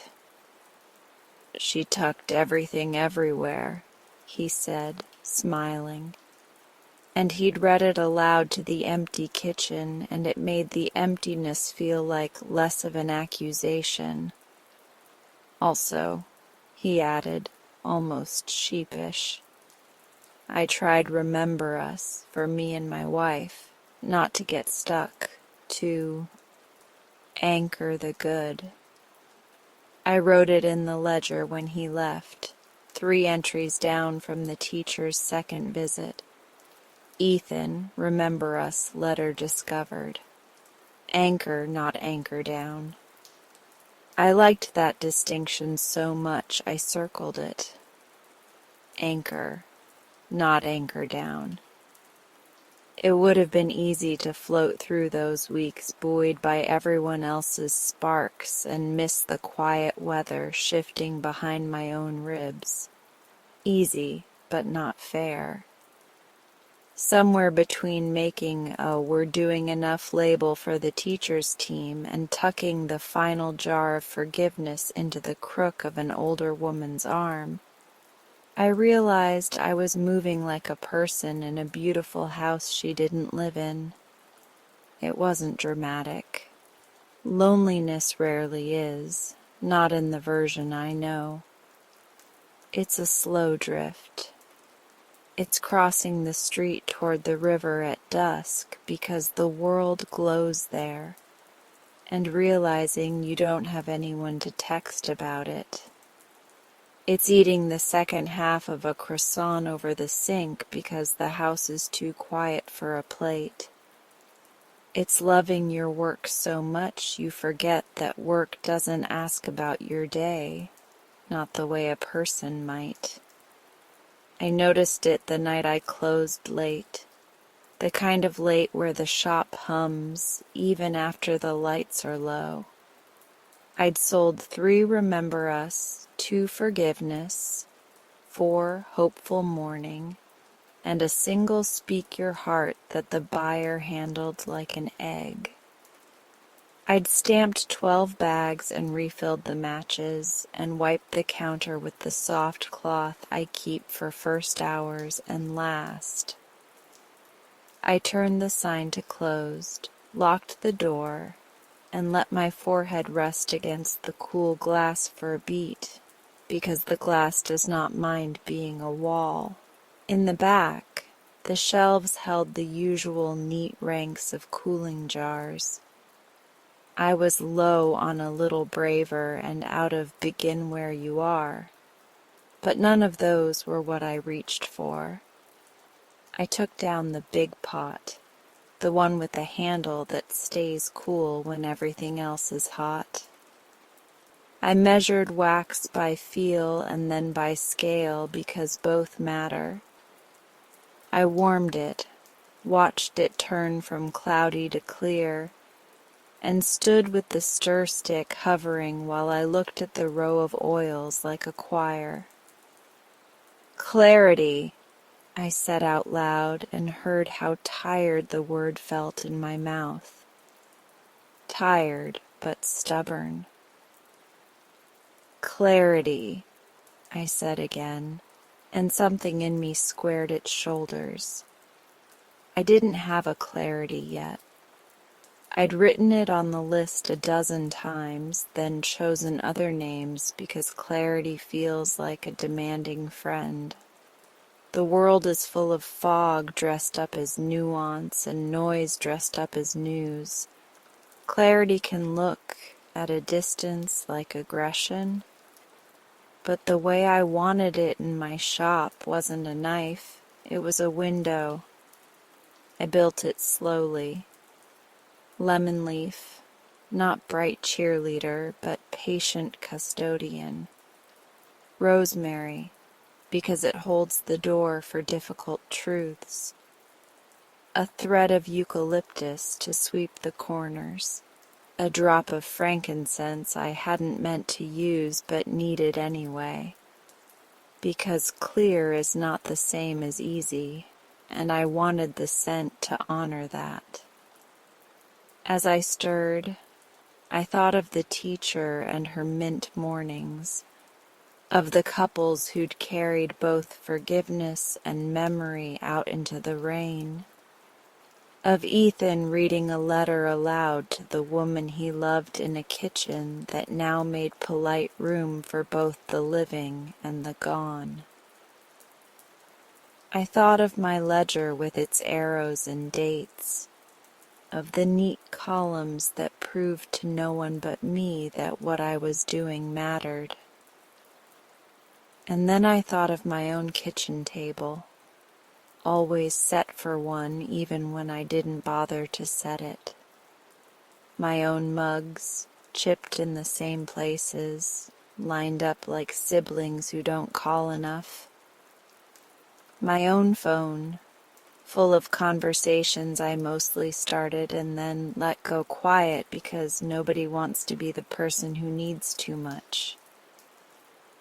I poured the wax and heard it whisper across glass.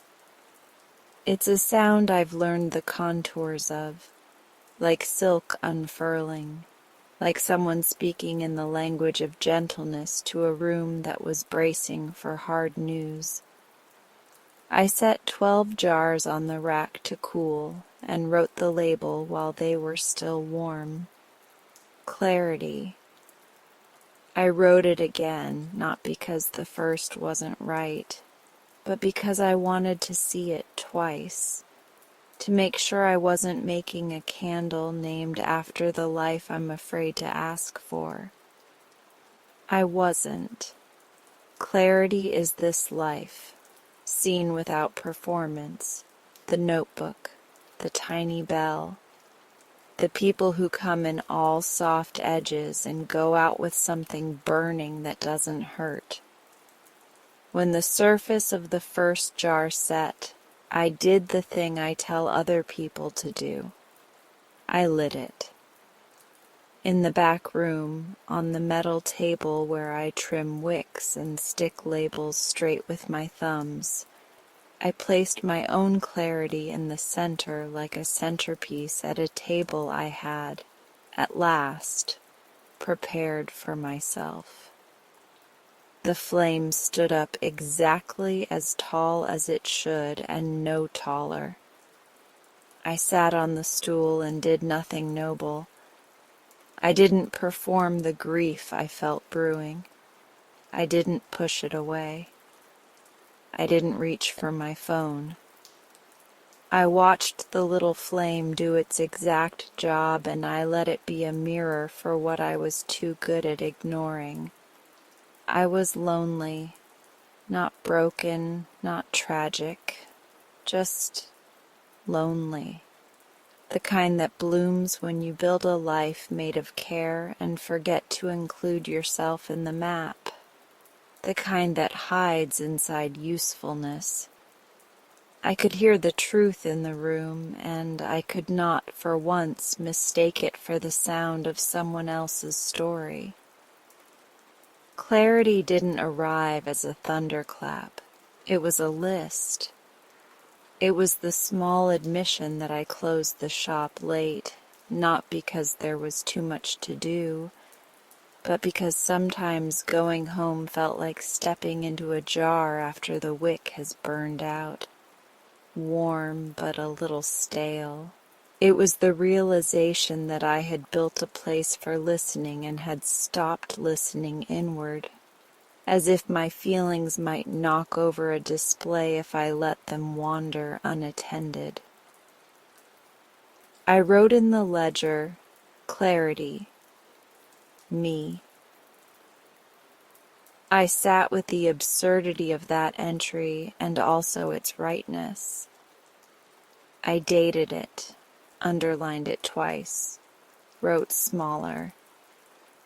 You cannot be everyone else's candle and your own match only. The flame steadied me. I thought about what I would recommend to a customer and tried not to laugh at the part of me that wanted to dispense advice like coupons to myself. Start small, I wrote on a slip of paper I'd been using as a bookmark. Ask for a regular walk with someone you'd like to know better. Join the Thursday night life drawing class Lark keeps inviting you to. Learn the names of 2 cafe regulars and use them out loud.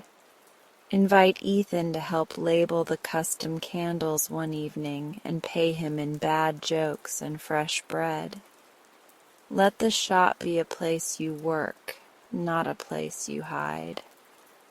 I blew out the flame and the ribbon of smoke lifted like a yes. When I cleaned up, I left 1 jar of clarity on the front counter for the morning, not to sell, yet, but to greet the room. The other jars waited on the rack, still warm, the surface with that faint, perfect sheen like the moment before a truth becomes audible. I locked the door, turned the sign, and walked into the evening the town had made for itself. Couples with bags of peaches, kids with noses pinked by the day, an old man pausing under the awning to consider rain that wasn't coming. I passed Finch and Flower and Lark's shop and the bench near the river where I'd promised myself I would sit more often. I listened to my feet, to the part of the world that doesn't need a name to be good. I caught myself reaching for my phone to text someone about a cloud that looked like a whale and felt the empty where that someone should be. It didn't knock me over, it just stood next to me like a polite fact. Back home, I lit clarity on my kitchen table and ate dinner on an actual plate. I didn't sweeten the truth or dramatize it. I made a list for morning. Pour hopeful morning and patience in bloom. Label we're doing enough. Text the teacher a photo of the custom label. Ask Ethan if he wants to meet for coffee on the early side because I hear the river best then. Write the word lonely in the ledger without turning it into a project. Before bed, I pulled out the small journal and added the day's entries, including my own. The pages looked like a map of the town's better intentions. Forgiveness and memory traveling home in the same bag. A kid's poem about the moon's gross comedy. A teacher finding a mint-scented second wind. A candle named for seeing. I closed the cover and put my hand on it like I was keeping a promise. For the first time since I left the fluorescents and the conference rooms, I felt my work not just as a thing that mattered to others, but as a place where I could matter too. The difference was unexpected and clean. It didn't make the loneliness disappear. It gave it a chair. It put a lamp on the table and asked if I wanted tea. Tomorrow the bell will make its almost laugh and someone will come in repeating the town's sentence. This is the place that knows how you feel, and I will correct them gently. No, this is the place where you know. I'll pour clarity for the shelf, not just for me.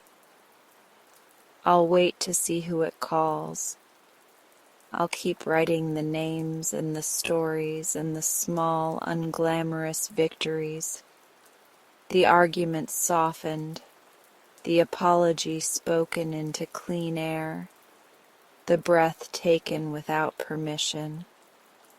Tonight, the candle on my bedside table flickers steady, and I let it say what it knows.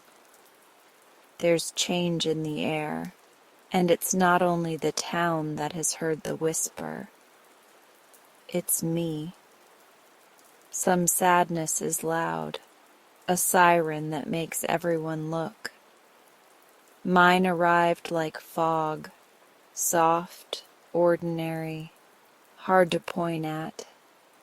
It threaded itself between the good parts of my days until I could barely tell the difference. The bell still made its almost laugh every morning. The shelves still wore their neat rows like a choir. People still found what they needed and left with something burning that didn't hurt. But behind the counter, sometime between the morning's first peaceful evening and the late afternoon rush of Speak Your Heart, I caught myself thinking, with a clarity that made me set down my pen, I am making light for everyone but the part of me that needs it most. Clarity had been a brave experiment. A jar I poured for myself in the back room, a window instead of a knife. It helped. It told the truth. And still that week, a quiet ache followed me around like a shadow with good posture. I closed late 2 nights in a row with no good reason, filling the silence with chores I usually loved. Polishing the glass jars until they winked, restocking matchbooks, sticking new labels with my thumbs so the edges lay flush. I answered emails that could have waited. I solved the riddle of a stubborn batch of wax that refused to bind to oak moss. I did anything but go home to a room that echoed. Loneliness isn't a failing, but I kept treating it like one, as if I'd mismanaged my life into needing people. It was Thursday when the day tipped. A steady trickle of customers, a busy hour where I lost track of my tea, and then a lull that stretched just long enough for me to hear my own breath and decide I didn't like the sound. I went to the back for twine and came back with the twine and a knot between my shoulder blades that felt like a door I couldn't find the handle to. I was reaching for the scissors when something on the second shelf snagged my attention. Not the scent, not the placement, but the label. Open your door. I blinked. The jar sat where I normally keep the newest names, lined up with clarity and begin where you are. The handwriting was mine, the lowercase r like a tiny sail, the way I loop the Y like a road with a good curve. The paper was the same ivory stock I always use. The wick was trimmed. The surface of the wax wore that gentle satin sheen that makes a candle look like a thought. I didn't remember making it. I took it down, felt the weight of it in my hand. The pale wax had the faintest green cast, which meant I'd probably used rosemary or juniper. I unscrewed the lid and breathed. Lemon peel, but not shiny, like someone zested slowly. Rosemary, yes, and something grassy and clean that reminded me of the first inch of open window in spring. A thread of beeswax barely there, and underneath, something like cardamom's shy cousin, warm without insisting. Open your door. My first thought was that I'd been more tired than I realized and labeled something in a midnight trance. My second was less comfortable. Maybe the shop meant it. Maybe the shelves had been listening to my muttered rationalizations and set down a gentle dare. Or maybe I had made it and forgotten in the same way you can tell someone the truth and then pretend you never said it. I carried the candle to the counter and set it in front of me like a good idea I didn't want to meet. The late afternoon light had that honeyed slant that makes even dust look holy. Outside, the florist's buckets glowed like moons.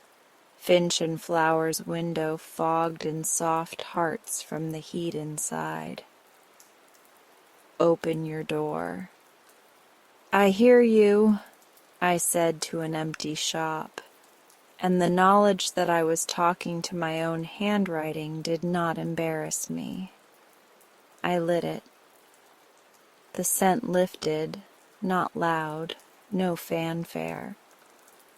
It found the corners, smoothed them. The lemon leaf made a path. The rosemary stood back like a friend who knows when to be quiet. The beeswax threaded everything with the faint smell of work done by something kind. Okay, I said, heart ticking a little quicker for reasons I didn't want to frame. Okay. I pulled the small notebook from beneath the counter, the café au lait cover, the thick paper, the column of who found what and what happened next, and set it beside the candle. Then I reached for a stack of my blank labels and, instead of naming jars, wrote names of people. Not candle names, people names. Lark, the florist, who tucked freesia in my doorway for the state of your courage, and always remembered to ask if I'd eaten. Miss T, English teacher, 11th grade, who bought Hopeful Morning, then returned to tell me a kid wrote a poem about the moon looking like a fingernail clipping.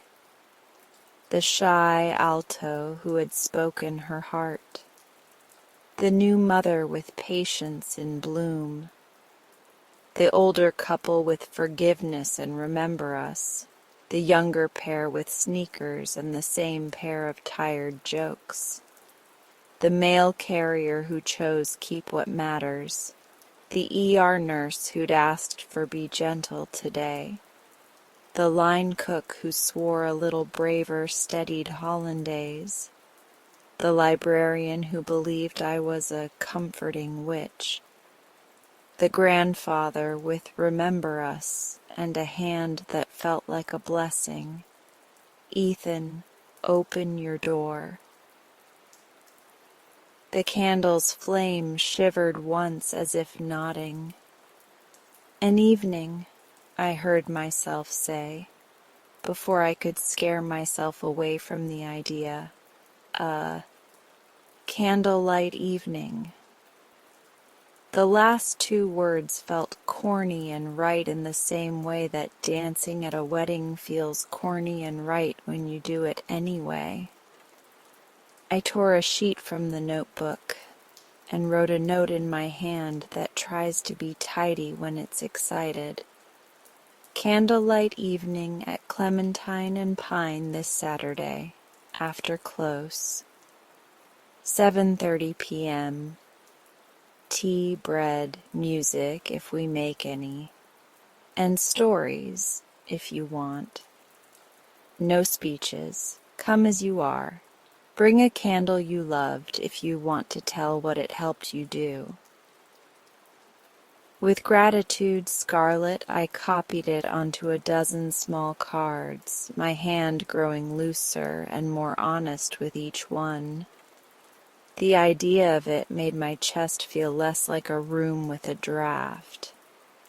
Then I did the thing I'm good at: logistics. I counted chairs. 7. Lark would lend a few from her back room. I texted the baker at Finch and Flower, whose name is Airy, to ask if she might have extra loaves and maybe those rosemary crackers that make everyone polite. I asked Lark if she'd bring a big jar of something green for the center of the counter. I texted Ethan. If I invited a handful of people to the shop Saturday night for tea and candles and telling the truth in small ways, would you help me move the table? He wrote back immediately. Yes, to all of it. I spent the last hour of the day slipping the little invitations to the people who wandered in. Into Miss T's bag with her extra matches, between a bouquet's paper and the ribbon in Lark's hand. Into the pocket of the mail carrier with a grin, under the bill at Finch and Flower. I taped one near the register with a piece of washi tape printed with tiny pine cones. I slid one under the librarian's book stamp. I gave one to the shy alto and said, "You don't have to sing." She blushed and said, "I might hum." When the sign flipped to closed and the door clicked behind the last customer, I looked at the lit jar of Open Your Door and felt the oddest sensation, like a key had turned in the lock of something I didn't know was mine to open. Saturday arrived the way rain sometimes does, inevitable once you smell it. I woke early with a nervousness that was half joy, half stage fright. The shop smelled faintly of honey and cedar even before I lit anything. I spent the morning pouring a small batch of Open Your Door because it felt wrong to set out only my copy. I wanted the name in the room the way you want a word humming in the conversation to keep everyone brave. I printed little tent cards for each name in case anyone wanted to take one for their mantle later. I took the moth-bitten picnic blanket from my closet and folded it over the table to make it feel less like a counter and more like a place where people might set the truth down. By noon, the florist rolled in a big glass jar filled with branches and tiny pale green leaves that looked like quiet optimism. "I brought lemon balm stems," she said, "since you wrote about hopeful mornings. Also, it's what I would feed a room learning to breathe together." She also brought 2 folding chairs and a deftness with space that made the furniture look like we'd always owned it. Ari from Finch and Flower arrived with 2 loaves, one seeded, one a rosemary boule that seemed to glow from within, and a stack of small plates. "I love an excuse to slice bread for feelings," she said, winking, and promised to come back after close. I lined up kettles and mugs. I slid the shelf ladder into the back. I cleared the front counter except for a low row of lit candles. Peaceful evening, a little braver, remember us, forgiveness, hopeful morning, be gentle, today, clarity, and the new open your door. I left the oversized lights off. Lamps only. Gentle was the point.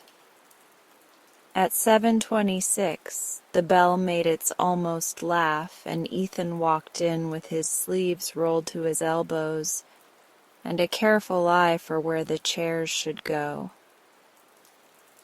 "You okay?" he asked. "Yes," I lied, and then I revised.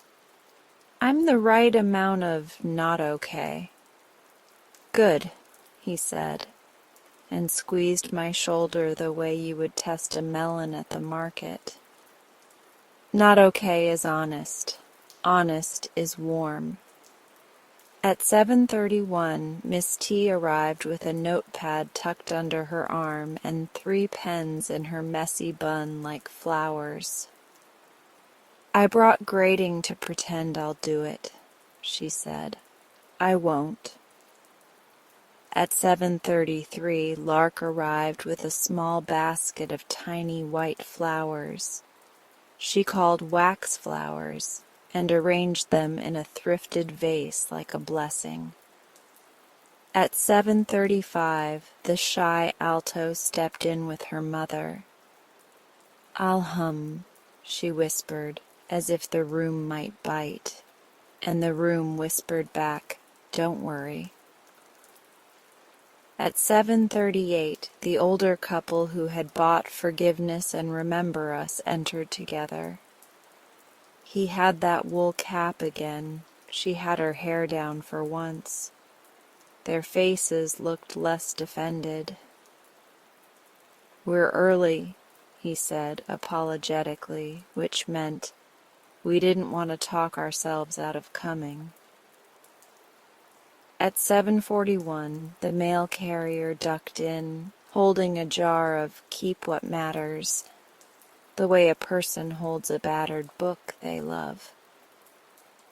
"I found the tool we didn't need," he said to me quietly, and then softer, "and the story we did." At 7:43, Ari and her partner, a woman with paint under her nails, slipped in with a small plate of shortbread that tasted like childhood and good decisions. The librarian came with a stamp pad in her purse because I feel naked without it. The ER nurse stood at the door for a second like someone checking a heart monitor, then stepped in as if the numbers were good. The line cook from Finch and Flower arrived still smelling faintly of butter and heat. The younger couple in matching sneakers came a bit breathless, as if they'd run from a conversation that needed a room to finish happening. We were 12, counting me. I didn't make a speech. I'm not a speech person. I stood behind the counter and raised my mug like a normal person pretending to bless a ship with tea. "I asked you here because I'm grateful," I said, "and because sometimes my shop is the most honest room I know. But I forget that a room is only as honest as the people in it." I gestured at the candles. "They're here if any of you want to tell a small story about what burned and what didn't." We can sit and eat and not say much, too. I promise not to hand you a questionnaire." People laughed, the good kind that loosens the middle of the chest. Lark started pouring tea as if she'd been born with a kettle in her hand. The rosemary bowl crackled on the cutting board and made me feel like I had done something far nobler than ask for help. It didn't happen all at once. No confessional line, no order. It began the way bread is passed around a table, almost absent-mindedly, with the assumption that it will be wanted. The older woman of the cat pair spoke first, holding "Remember Us" like a book. "We lit this the day we pulled out the photo albums," she said, lifting the jar a little for the room to see. "We hadn't done that in years. I thought it would hurt. It did, but not the way I feared. It hurt like stretching. We remembered our first apartment, the hideous orange lamp, the time we bought a couch with a hidden bed that broke the first night." Her husband smiled, winced, and nodded. "We put a picture we'd hidden back on the shelf," she said. "It's not a miracle. It was a candle.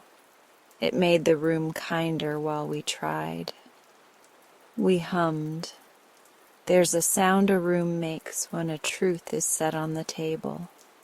You can't hear it unless you're listening, and we were. Miss T nodded toward hopeful morning. "I lit it Monday, and I swear the mint talked me back to myself. The kid who's been fighting me? He stayed after class all week. Today, he asked if he could write about failure as an ecosystem." She laughed, delighted. I said yes, and pretended that's what I'd planned all along. The shy alto held "Speak Your Heart" like a bird. "I auditioned," she said, eyes bright. "You know that part. I thought my knees would vote against me. Then I told my mom that choir makes my lungs feel bigger, which is a weird thing to say, but she got it." She paused, finger on the jar's rim. "Now I keep it on my desk and light it when I need to tell myself the truth about anything, even dumb stuff, like if I'm tired or hungry. It makes it not a fight." The mail carrier cleared his throat. "We cleaned out the garage," he said. "We let go of broken things on purpose, not with guilt. We kept the screwdriver with the red handle because nobody knows who bought it, and that mystery is part of our family." He smiled. "We threw away the hacksaw. We didn't need its story to love my father." The ER nurse lifted "Be Gentle" today and chuffed a laugh. "I took a nap," she said, as if confessing to a crime in a good heist movie. "I never nap. I lit it, crawled into bed, and woke up to the softest light and a sense that the world hadn't fallen apart without me. Turns out it hadn't. I'm not that important, thank God." The line cook, Freddie, held his a little braver like he might eat it and said, "I light it before dinner rush. It doesn't make my hollandaise better. I make the hollandaise better, but it reminds me I can." He grinned. "It's cocky without being a jerk about it." The librarian held up a dog-eared note I'd slipped in a bag weeks ago. "Notice 3 things that don't ask you for anything." I pinned this to my desk, she said. I look up when someone yells because the printer's jammed, and I notice the way sunlight makes the dust look like a galaxy. It's not that big, but it is. Ari's partner talked about a night she and Ari lit forgiveness without needing it, and ended up forgiving themselves for 1,000 tiny things, most of them invented. The younger couple admitted they'd already burned through their first remember us and forgiveness and needed more because we fight like it's our job sometimes, but we also show up like it's our job. The grandfather, soft as a paperback, told us his wife now calls Remember Us the light that keeps the names polite in my mouth. Ethan waited. He always does. He's learned to put his words on a plate and bring them out when there is enough room. When the stories slowed and we'd all had bread, he held up a jar of Peaceful Evening. I lit it on the back steps again, he said. I thought about all the noise in the house that isn't there anymore, and how the kind of quiet I was sitting in didn't feel like being punished. It felt like being trusted. He glanced at me in that quick way that is either an apology or the beginning of a smile. Then I lit Remember Us and read that letter out loud. I laughed at something she wrote that wasn't a joke.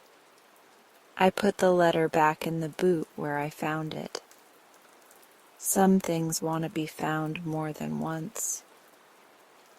I wrote it in my brain because I couldn't get to the notebook without breaking whatever gentle law was running the room.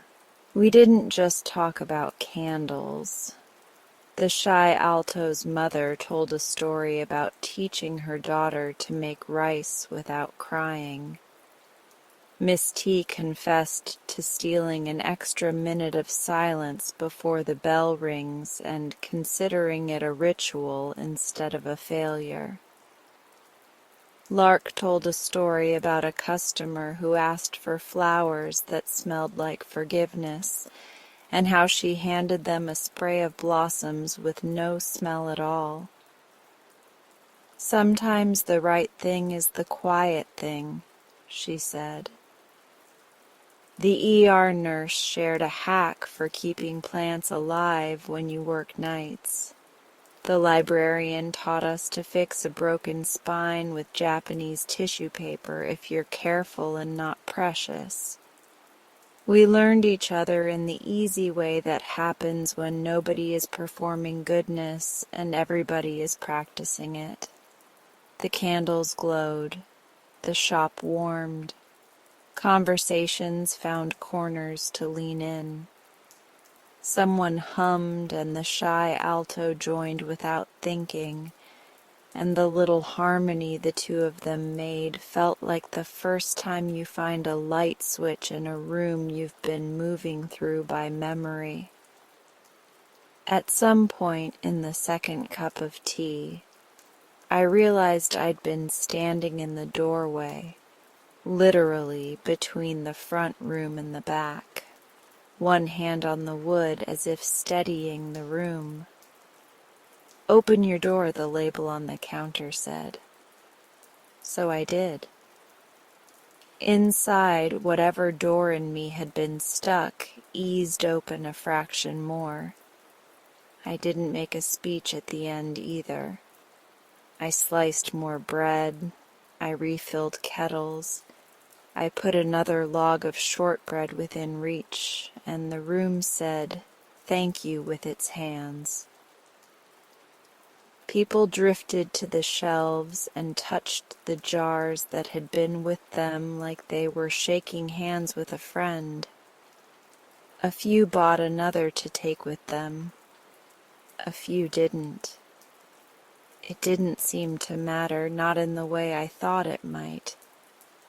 What mattered was the way the light pooled and moved, the way people sat with their cups like they had nowhere else better to be, which, for an hour and a half, was true.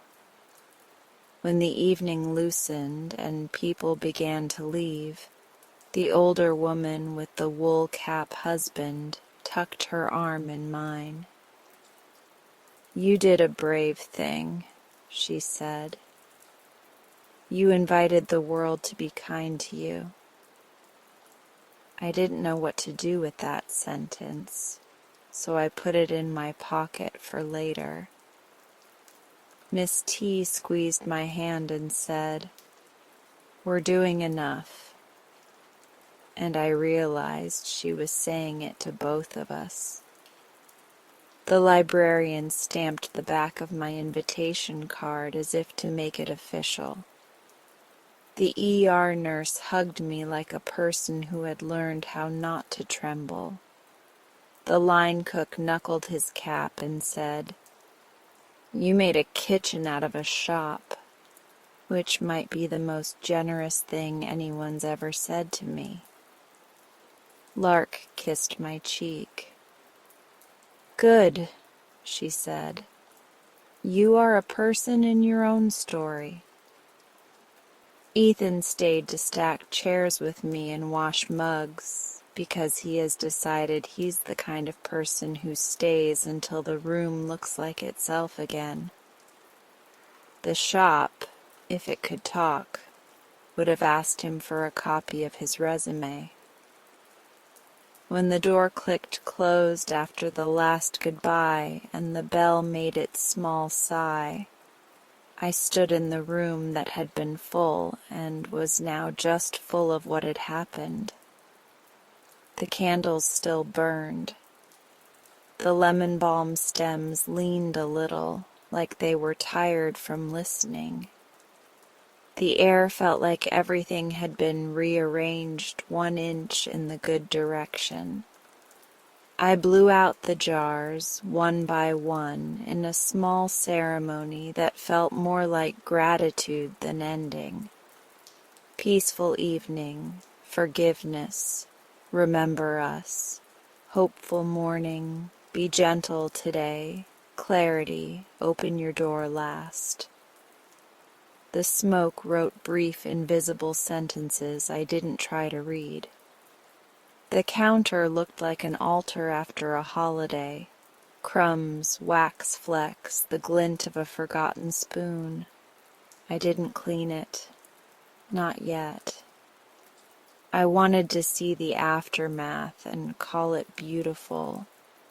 I wanted to let the shop keep its glow long enough to convince the part of me that thinks you have to work for joy that sometimes you can just invite it and it will come. When it was only me and the warmth of the room, I reached under the counter for the small notebook. I sat on the stool in the half-dark and wrote the evening down as best I could. Names and snippets, asterisks and arrows and underlines. I wrote, "Candlelight evening, 12 people, bread, tea, tiny choir." I wrote, "Older couple, remember us plus forgiveness, picture back on shelf, Miss T, hopeful morning, ecosystem of failure, alto, SIH, lungs bigger, mail carrier, keep what matters, hacksaw released, ER nurse, be gentle today, nap, world continued, line cook, ALB, hollandaise faith, librarian, notice 3 things, galaxy of dust, Ari plus partner, forgiveness, self, grandfather, remember us, names polite, Ethan, PE plus remember us, trusted quiet, letter return to boot, lark, flowers without scent. Sometimes the right thing is the quiet thing." Then I wrote in the margin the part that mattered most, scarlet, open your door. People came. I did not disappear. I underlined it once, twice. On the way home, the night pressed softly at my shoulders like a good coat. My apartment didn't feel like a jar with burned-out wax.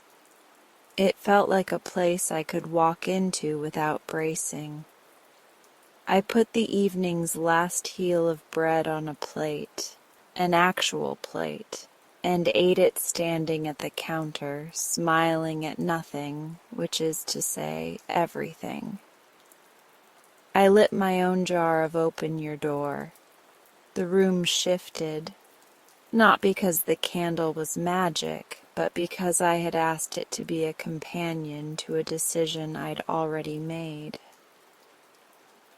In bed, I thought of how the town had begun to carry its own light in little glass jars, and the way we had, for an hour and a half, made a room where nobody had to pretend to be good at everything. I thought of how easily I almost talked myself out of inviting them. I thought of the label I didn't remember writing, and decided that even if I had made it and forgotten, the mystery of it was better as an instruction than an explanation. Open your door, the label had said. So I did. And when I stepped back, everyone fit. I started calling it the one-line ritual because people like a name they can tuck in their pocket. It began by accident on a Tuesday when the light over the front counter looked like a kind idea and a woman in a red raincoat said, "I wish I could keep this feeling longer than the walk home." I slid a small card across the wood, the kind I use for price tags and thank yous, and said, "Write one line you want to feel, or one you're ready to set down. Light the candle, say the line in your head, and let the room hold it for a minute." She chose "Forgive yourself," touched the wick with a match, and wrote, "I can be kind even to my past self." She cupped her hand around the little flame and breathed like someone helping a nervous bird. When she blew it out, she tucked the card in her bag, and the room felt lighter, yes, but also aligned, like a painting someone finally hung straight. "Can I leave the line with you?" she asked, hovering. "You can," I said, "or take it and tape it to your kettle, your call." She left it, the first of the lines, and by the end of the day there were 14 on the little tray by the register. Not confessions, not manifestos, just sentences declared to a warm room. Some were hopes. I want a day that doesn't chase me. Some were releases. I will not carry what isn't mine. One was wonderfully practical. Drink water and make the call. By Friday the tray was a tide. People didn't need to be told. They walked in, chose a candle the way you choose the right coat for a morning you haven't met yet, lit it for a breath or two, and wrote their line. I kept a little ceramic bowl for those who wanted to leave theirs here, a dish that used to hold lemons and now held the truest version of my town. The bowl made a small sound each time a card slid in, like a quiet bell. And even the bell above the door seemed to make room for that new sound. A modest ritual, a minor miracle, a muscle we were teaching ourselves to use. The rules were simple because I can't stand rules that make the heart feel like it's at a club with a dress code. Choose a candle, light it. One line. No names unless you want one. No explanations. When you blow it out, the room will remember. If you want to tape your line to the back wall, you can. If you want to carry it to your car and read it out loud before you start the engine, you can. If you want to burn the card in your sink when you get home and watch the ash turn like hope into something light enough to toss, you can. It didn't take long for the lines to become the room's second scent. Folks came at lunch and wrote lines in their work clothes. They came after dinner with kids in pajamas. They paused on afternoon walks with dogs who stood patient and accommodating at the threshold and looked at me like I was part of their route now. The shy alto wrote, "I will sing like there is room," and left with her eyes bright. Miss T wrote, "I can be patient and firm, and both count as love." Lark wrote, "Trust the green," which I took to mean plants and also every new thing. The librarian wrote, "Keep the page open," and stamped the corner with a tiny ink star as if to notarize her own gentleness. One evening a neighbor I'd only nodded to before wandered in with a scowl like armor and left after lighting still waters and writing, "I will let one sentence die in my mouth."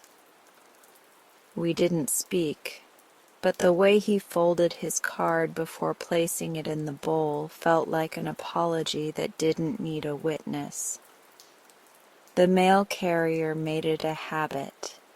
He stopped by mid-route and wrote, "Save a soft thing for later." The next week, the garage can be grief and also grace. Once, keep the red-handled screwdriver for story only. He never showed me his lines, but I could tell when he'd written. He stopped whistling for half a minute and then started again, a different tune, like a song that learned to walk. Airy from Finch and Flower taped a card to the glass case with the croissants. "Eat breakfast like it's a promise," and her partner added, "Rest is not a prize." Customers pointed at the cards and then the pastries and laughed at how the world knows when you're ready. The cafe's tip jar sprouted little papers that said things like, "I will throw away the emails I apologize for not answering." Even the hardware store put a basket of blank cards by the paint samples. "I will not repaint myself because someone else imagined a different room." I kept making the candles. New ones arrived like guests who unclench the room. Here, now, pear, freesia, tea leaves, became a favorite of folks who had taken to checking their phones while the kettle heated and wanted to put the phone down and watch the steam. Weather the Weather came back in rotation as the river flirted with flood warnings and then thought better of it. Lark asked for first bloom for her spring brides, lilac and clean laundry and the hum under the word beginning. Ethan bought Remember Us in a steady cadence that matched his weeks. And once, with brave awkwardness, he chose a new chapter and didn't have to tell me why. The ritual began to expand in the ways good things do. sideways, gently, without a committee deciding. The choir kids put a basket of cards on the folding table in the back of the auditorium. "Write one line before practice," a kid scrawled. "I can miss a note and still be music." And Miss T taped it to her classroom door and smiled at it every time she walked past, which I know not because she told me, but because I saw a faint thumbprint of mint on the tape. Lark set up a small table in her shop with sprigs of rosemary and lemon balm and a sign in her handwriting, "Take a breath and a line." People wrote things like, "Let the flowers teach me patience," and "Set the table even when I'm eating alone." Finch and Flower started putting a card in each bag with a blank space after "Today I am hoping for." Customers returned with the cards in their wallets, soft at the corners from being carried. At the library, a corkboard appeared under the sign that used to say "Community Events." Now it said "One Line Town," and it stitched us together like a quiet quilt. And the town, well, the town started to glow. Not all at once, not Instagram ready, not like a movie. It glowed in nods on the sidewalk that lasted a half-second longer. It glowed in the way people held doors and didn't make a show of it. It glowed in the slower horns at the intersection where the light lingers. I watched a teenager at the bus stop take out her earbuds to let an old woman tell her a story about an apricot tree. And when the bus came, the whole stop waved like a small congregation. The hardware store owner put a bowl of free washers by the register with a card that said, "For when something rattles and doesn't need to." The barber taped to his mirror, "Say the kindness out loud." When I walked to work in the morning, I caught neighbors in those honest moments people forget the world can see. A woman rubbing sleep from a dog's eyes, a man practicing a sentence before stepping into the day, a kid checking the crack of a sidewalk for the sprig of clover he swore was magic. People greeted each other with a warmth that didn't demand conversation. It was as if the little lines we were writing had taught our mouths a new way to hold. Inside the shop, I made small changes to honor what it had become. I moved the table so folks could linger without feeling like they were in the way. I added a second kettle. I put cushions on the 2 chairs near the front window where the light likes to sit. I framed a handful of one-line cards like art, anonymized unless the writer asked otherwise, and hung them by the door as if to say, "This is the room you just walked into. I will make a habit of mercy. I can be wrong and still be good. Begin again without drama." People stood in front of the frames and breathed in like they do when something smells like their own memory. I started keeping 2 ledgers, one for the stories of specific candles and one for ritual lines. The ritual ledger was just a list of favorite sentences that asked to be remembered. I'd flip it open at night after closing and scan the day's entries the way some folks read horoscopes. It made me sleep better knowing the town had aired itself like laundry and chosen to come back inside softer. There were harder days because real places have them. A store closed. A house caught fire and the town carried casseroles until the couple had to put a sign out. "We are so loved. Please switch to gift cards." A teenager's car found the guardrail and every set of parents practiced the line, "I cannot control everything." The ER nurse came in one morning not for "be gentle today," but for "stay soft." She lit it, wrote, "Let my voice be a blanket even when my hands must be strict," and hugged me without words. Grief walked our sidewalks too, but it looked a little less like being alone in a crowd and a little more like being held in a small, unremarkable way by someone you didn't have to thank. People started leaving their finished jars by the door with notes tucked inside for the next person who might need that candle. We kept a shelf for them. The notes were folded triangles small as sparrows. "Peaceful evening" helped me lower my shoulders and sleep. "If you need it, take it." "A little braver" got me through a phone call I'd avoided for 6 months. "May it steady your voice." Sometimes a jar would be gone in a day. Sometimes it would wait and choose a person like the candles have learned to do. We hosted candlelight evenings once a month with less bread and more chairs. The ritual was the entry fee and the exit gift. A woman read a line out loud to herself and nodded like she'd just heard the answer to a question she hadn't admitted to asking. A man wrote, "I will let help find me." And later, as he left, he took a jar from the free shelf and said, "This is me letting help find me." And we all said okay in our different languages for okay.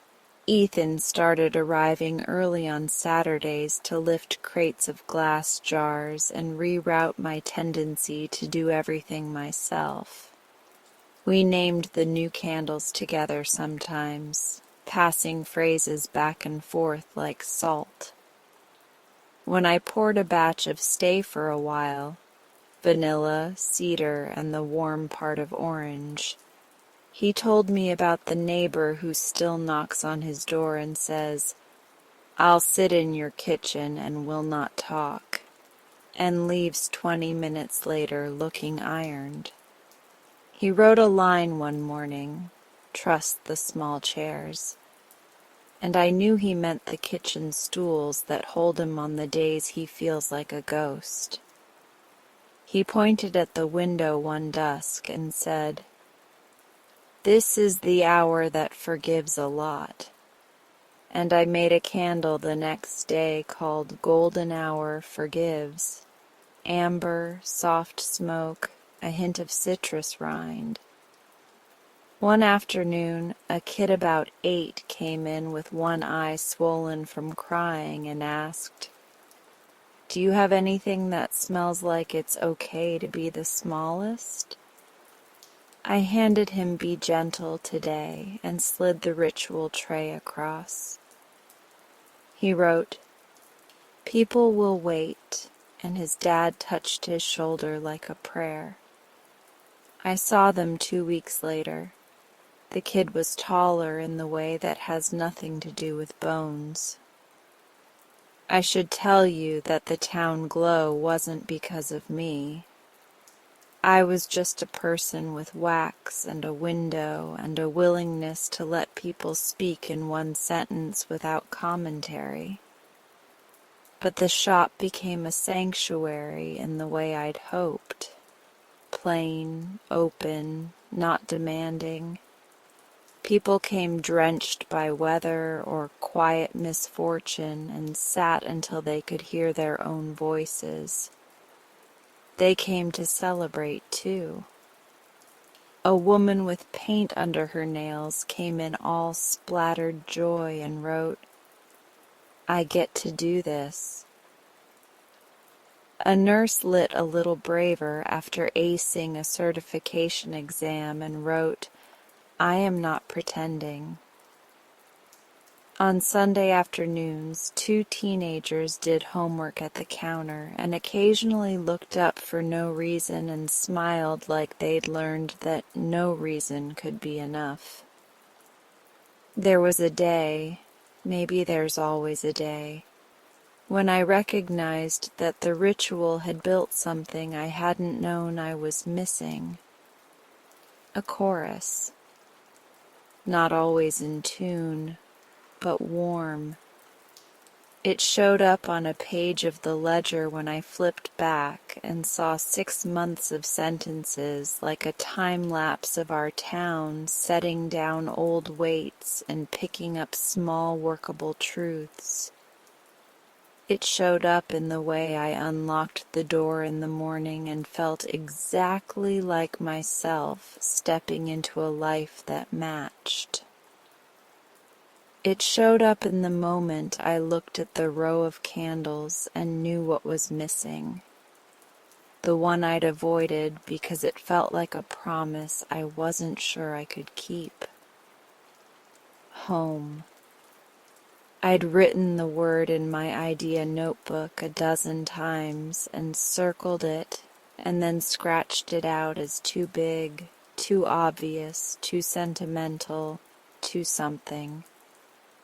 But standing in my shop one quiet morning after a candlelight evening that had left the air rich as cake, I understood that home wasn't an address. It was a feeling people had been apprenticing themselves to in one line at a time, and I wanted to pour it, not because I thought the candle would make a home, but because naming things out loud helps a life take its own shape. I set the pot on the stove.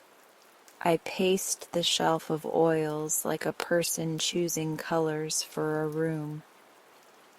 I wanted warmth without nostalgia, memory without ache, welcome without performance. Vanilla, yes, but not alone.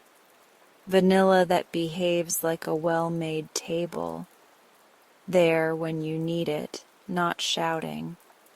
Cedar for backbone, cinnamon leaf in a whisper, not a holiday.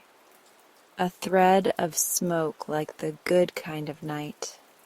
A little almond because my grandmother used to put a drop in cookie dough and it's the smell of people staying. A half breath of orange peel so the door feels open. Beeswax, because bees know more about home than we do. I stirred. I said the name out loud as the wax and oil married. Home, I told the room. The word didn't echo. It settled. When I poured, the sound made my throat tight the way violins do. The jars filled like small invitations. I set them on the rack and waited for the surface to turn from liquid to that tender satin. While they cooled, I went to the front window and cleaned the glass the way you clean something when you're asking for a blessing and giving one back. When the first jar set, I labeled it slowly. Home. I trimmed the wick. I carried it to the front window and placed it where the light would be seen from the street.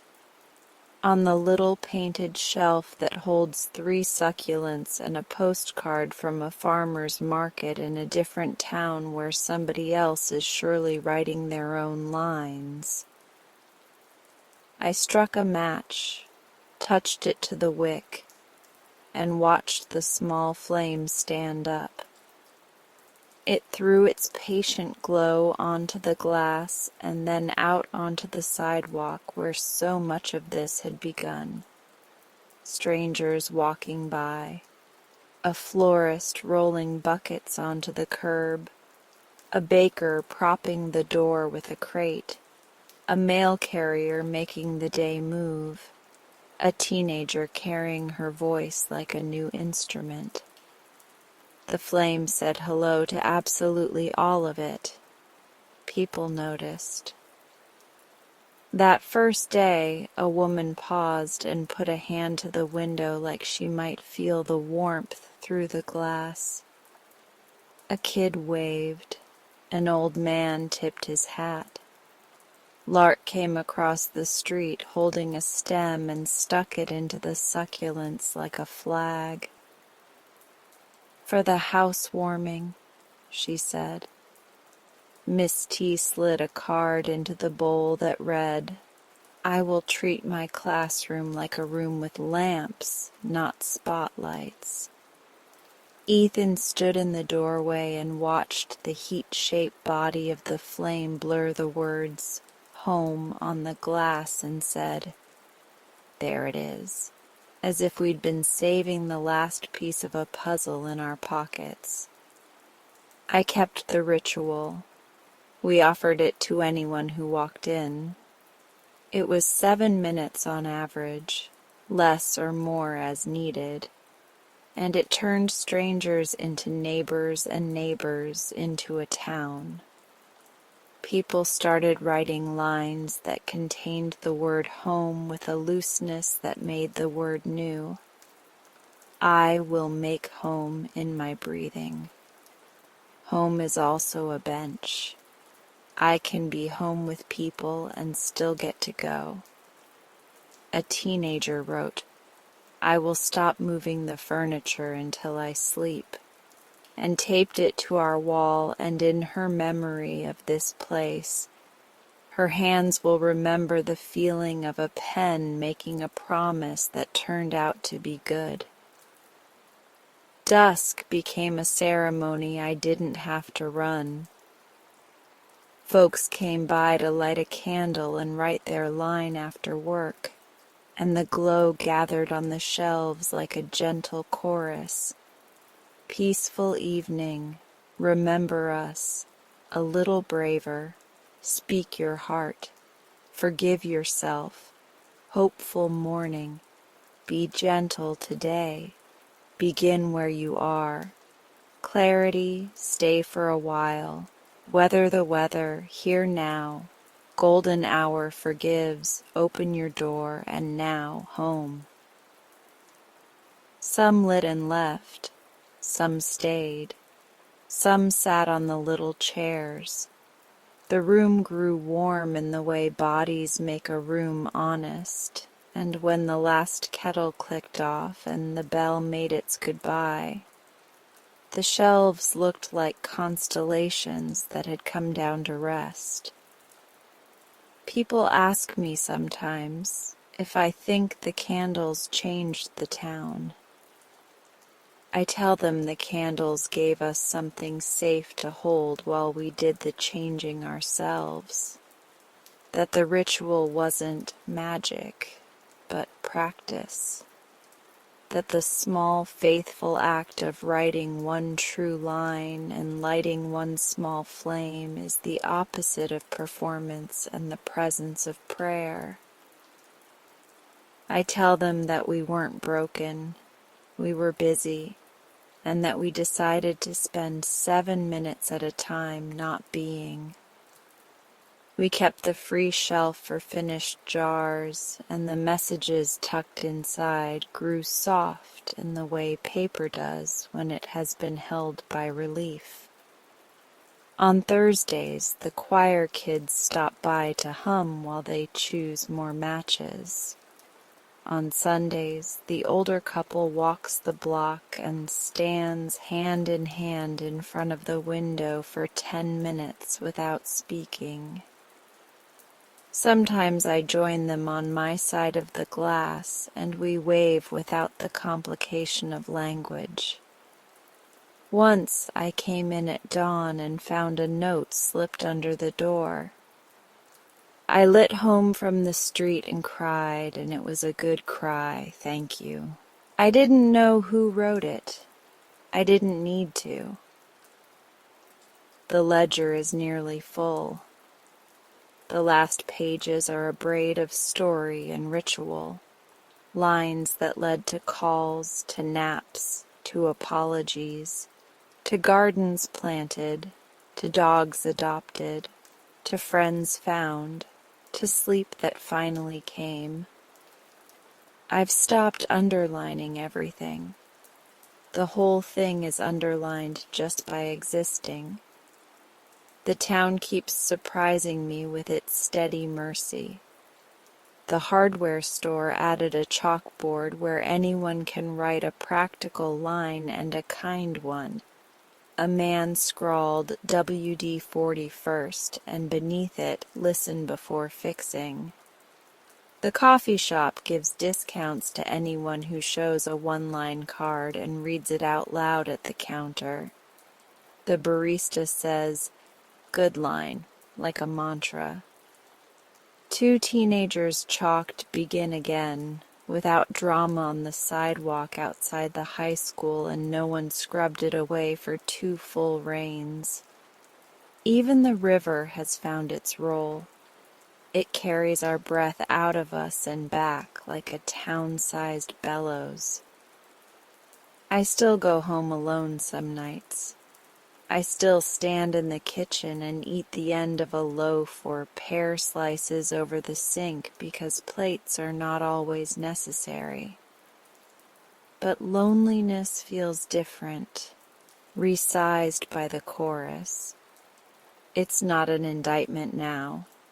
It's a room I enter and leave with the same ease I've given to others. I light home sometimes on my table, and the flame is not a statement, just a companion. It smells like almond and a promise I can keep, cedar and a spine I can rely on, a ribbon of smoke that says yes, and then yes again. On the evening I realized the story was ending not because it was over, but because it had rooted. I did the simplest thing. I turned off the overheads, lit the candles people had chosen and lit all day, and stood at the front window while the town passed by. The glass showed me a version of myself I could recognize, a woman with wax on her apron and ink on her finger and room in her chest. The window held a candle labeled "Home," steady as a heartbeat. The shelves behind me shone. Outside, Lark locked her shop and waved her key like a magic wand. Miss T walked by with the cadence of someone who has decided not to grade tonight. The mail carrier, off duty, strolled with his sister and pointed to the window like a kid. Somewhere a dog laughed in its dog way. Someone honked, and it sounded like patience instead of fury. Dusk gathered like a friend who knows you well. The street softened. The shop windows brightened from within until they felt less like panes and more like lanterns. The lines in the bowl, a whole town's worth of quiet bravery, pressed together like pages in a well-read book. People lit their one small flame, wrote their one small line, and for a moment of a moment the whole world looked possible. I stood there and felt something unfamiliar and then familiar and then simply mine. Warmth that didn't ask for proof.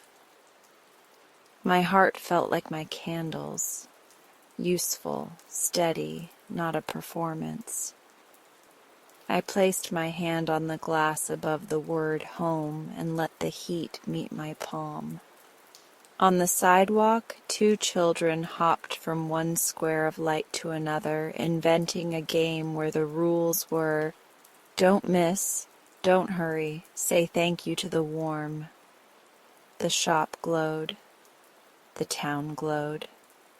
I did too, and in the gentle chorus of dozens of little flames, in the hush just before night finishes buttoning the sky, I understood what my shop had become and what I had become inside it. Not a miracle, not a mystery, not a witch with a cauldron.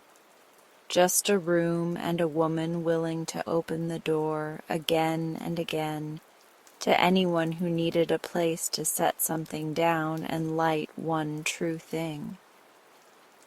The windows shone, the lines hummed softly on their cards, and the candle labeled home threw a patient glow onto the street where all of this began. I watched the light spill and didn't call it anything fancy. I didn't have to. It was exactly what it looked like. It was home.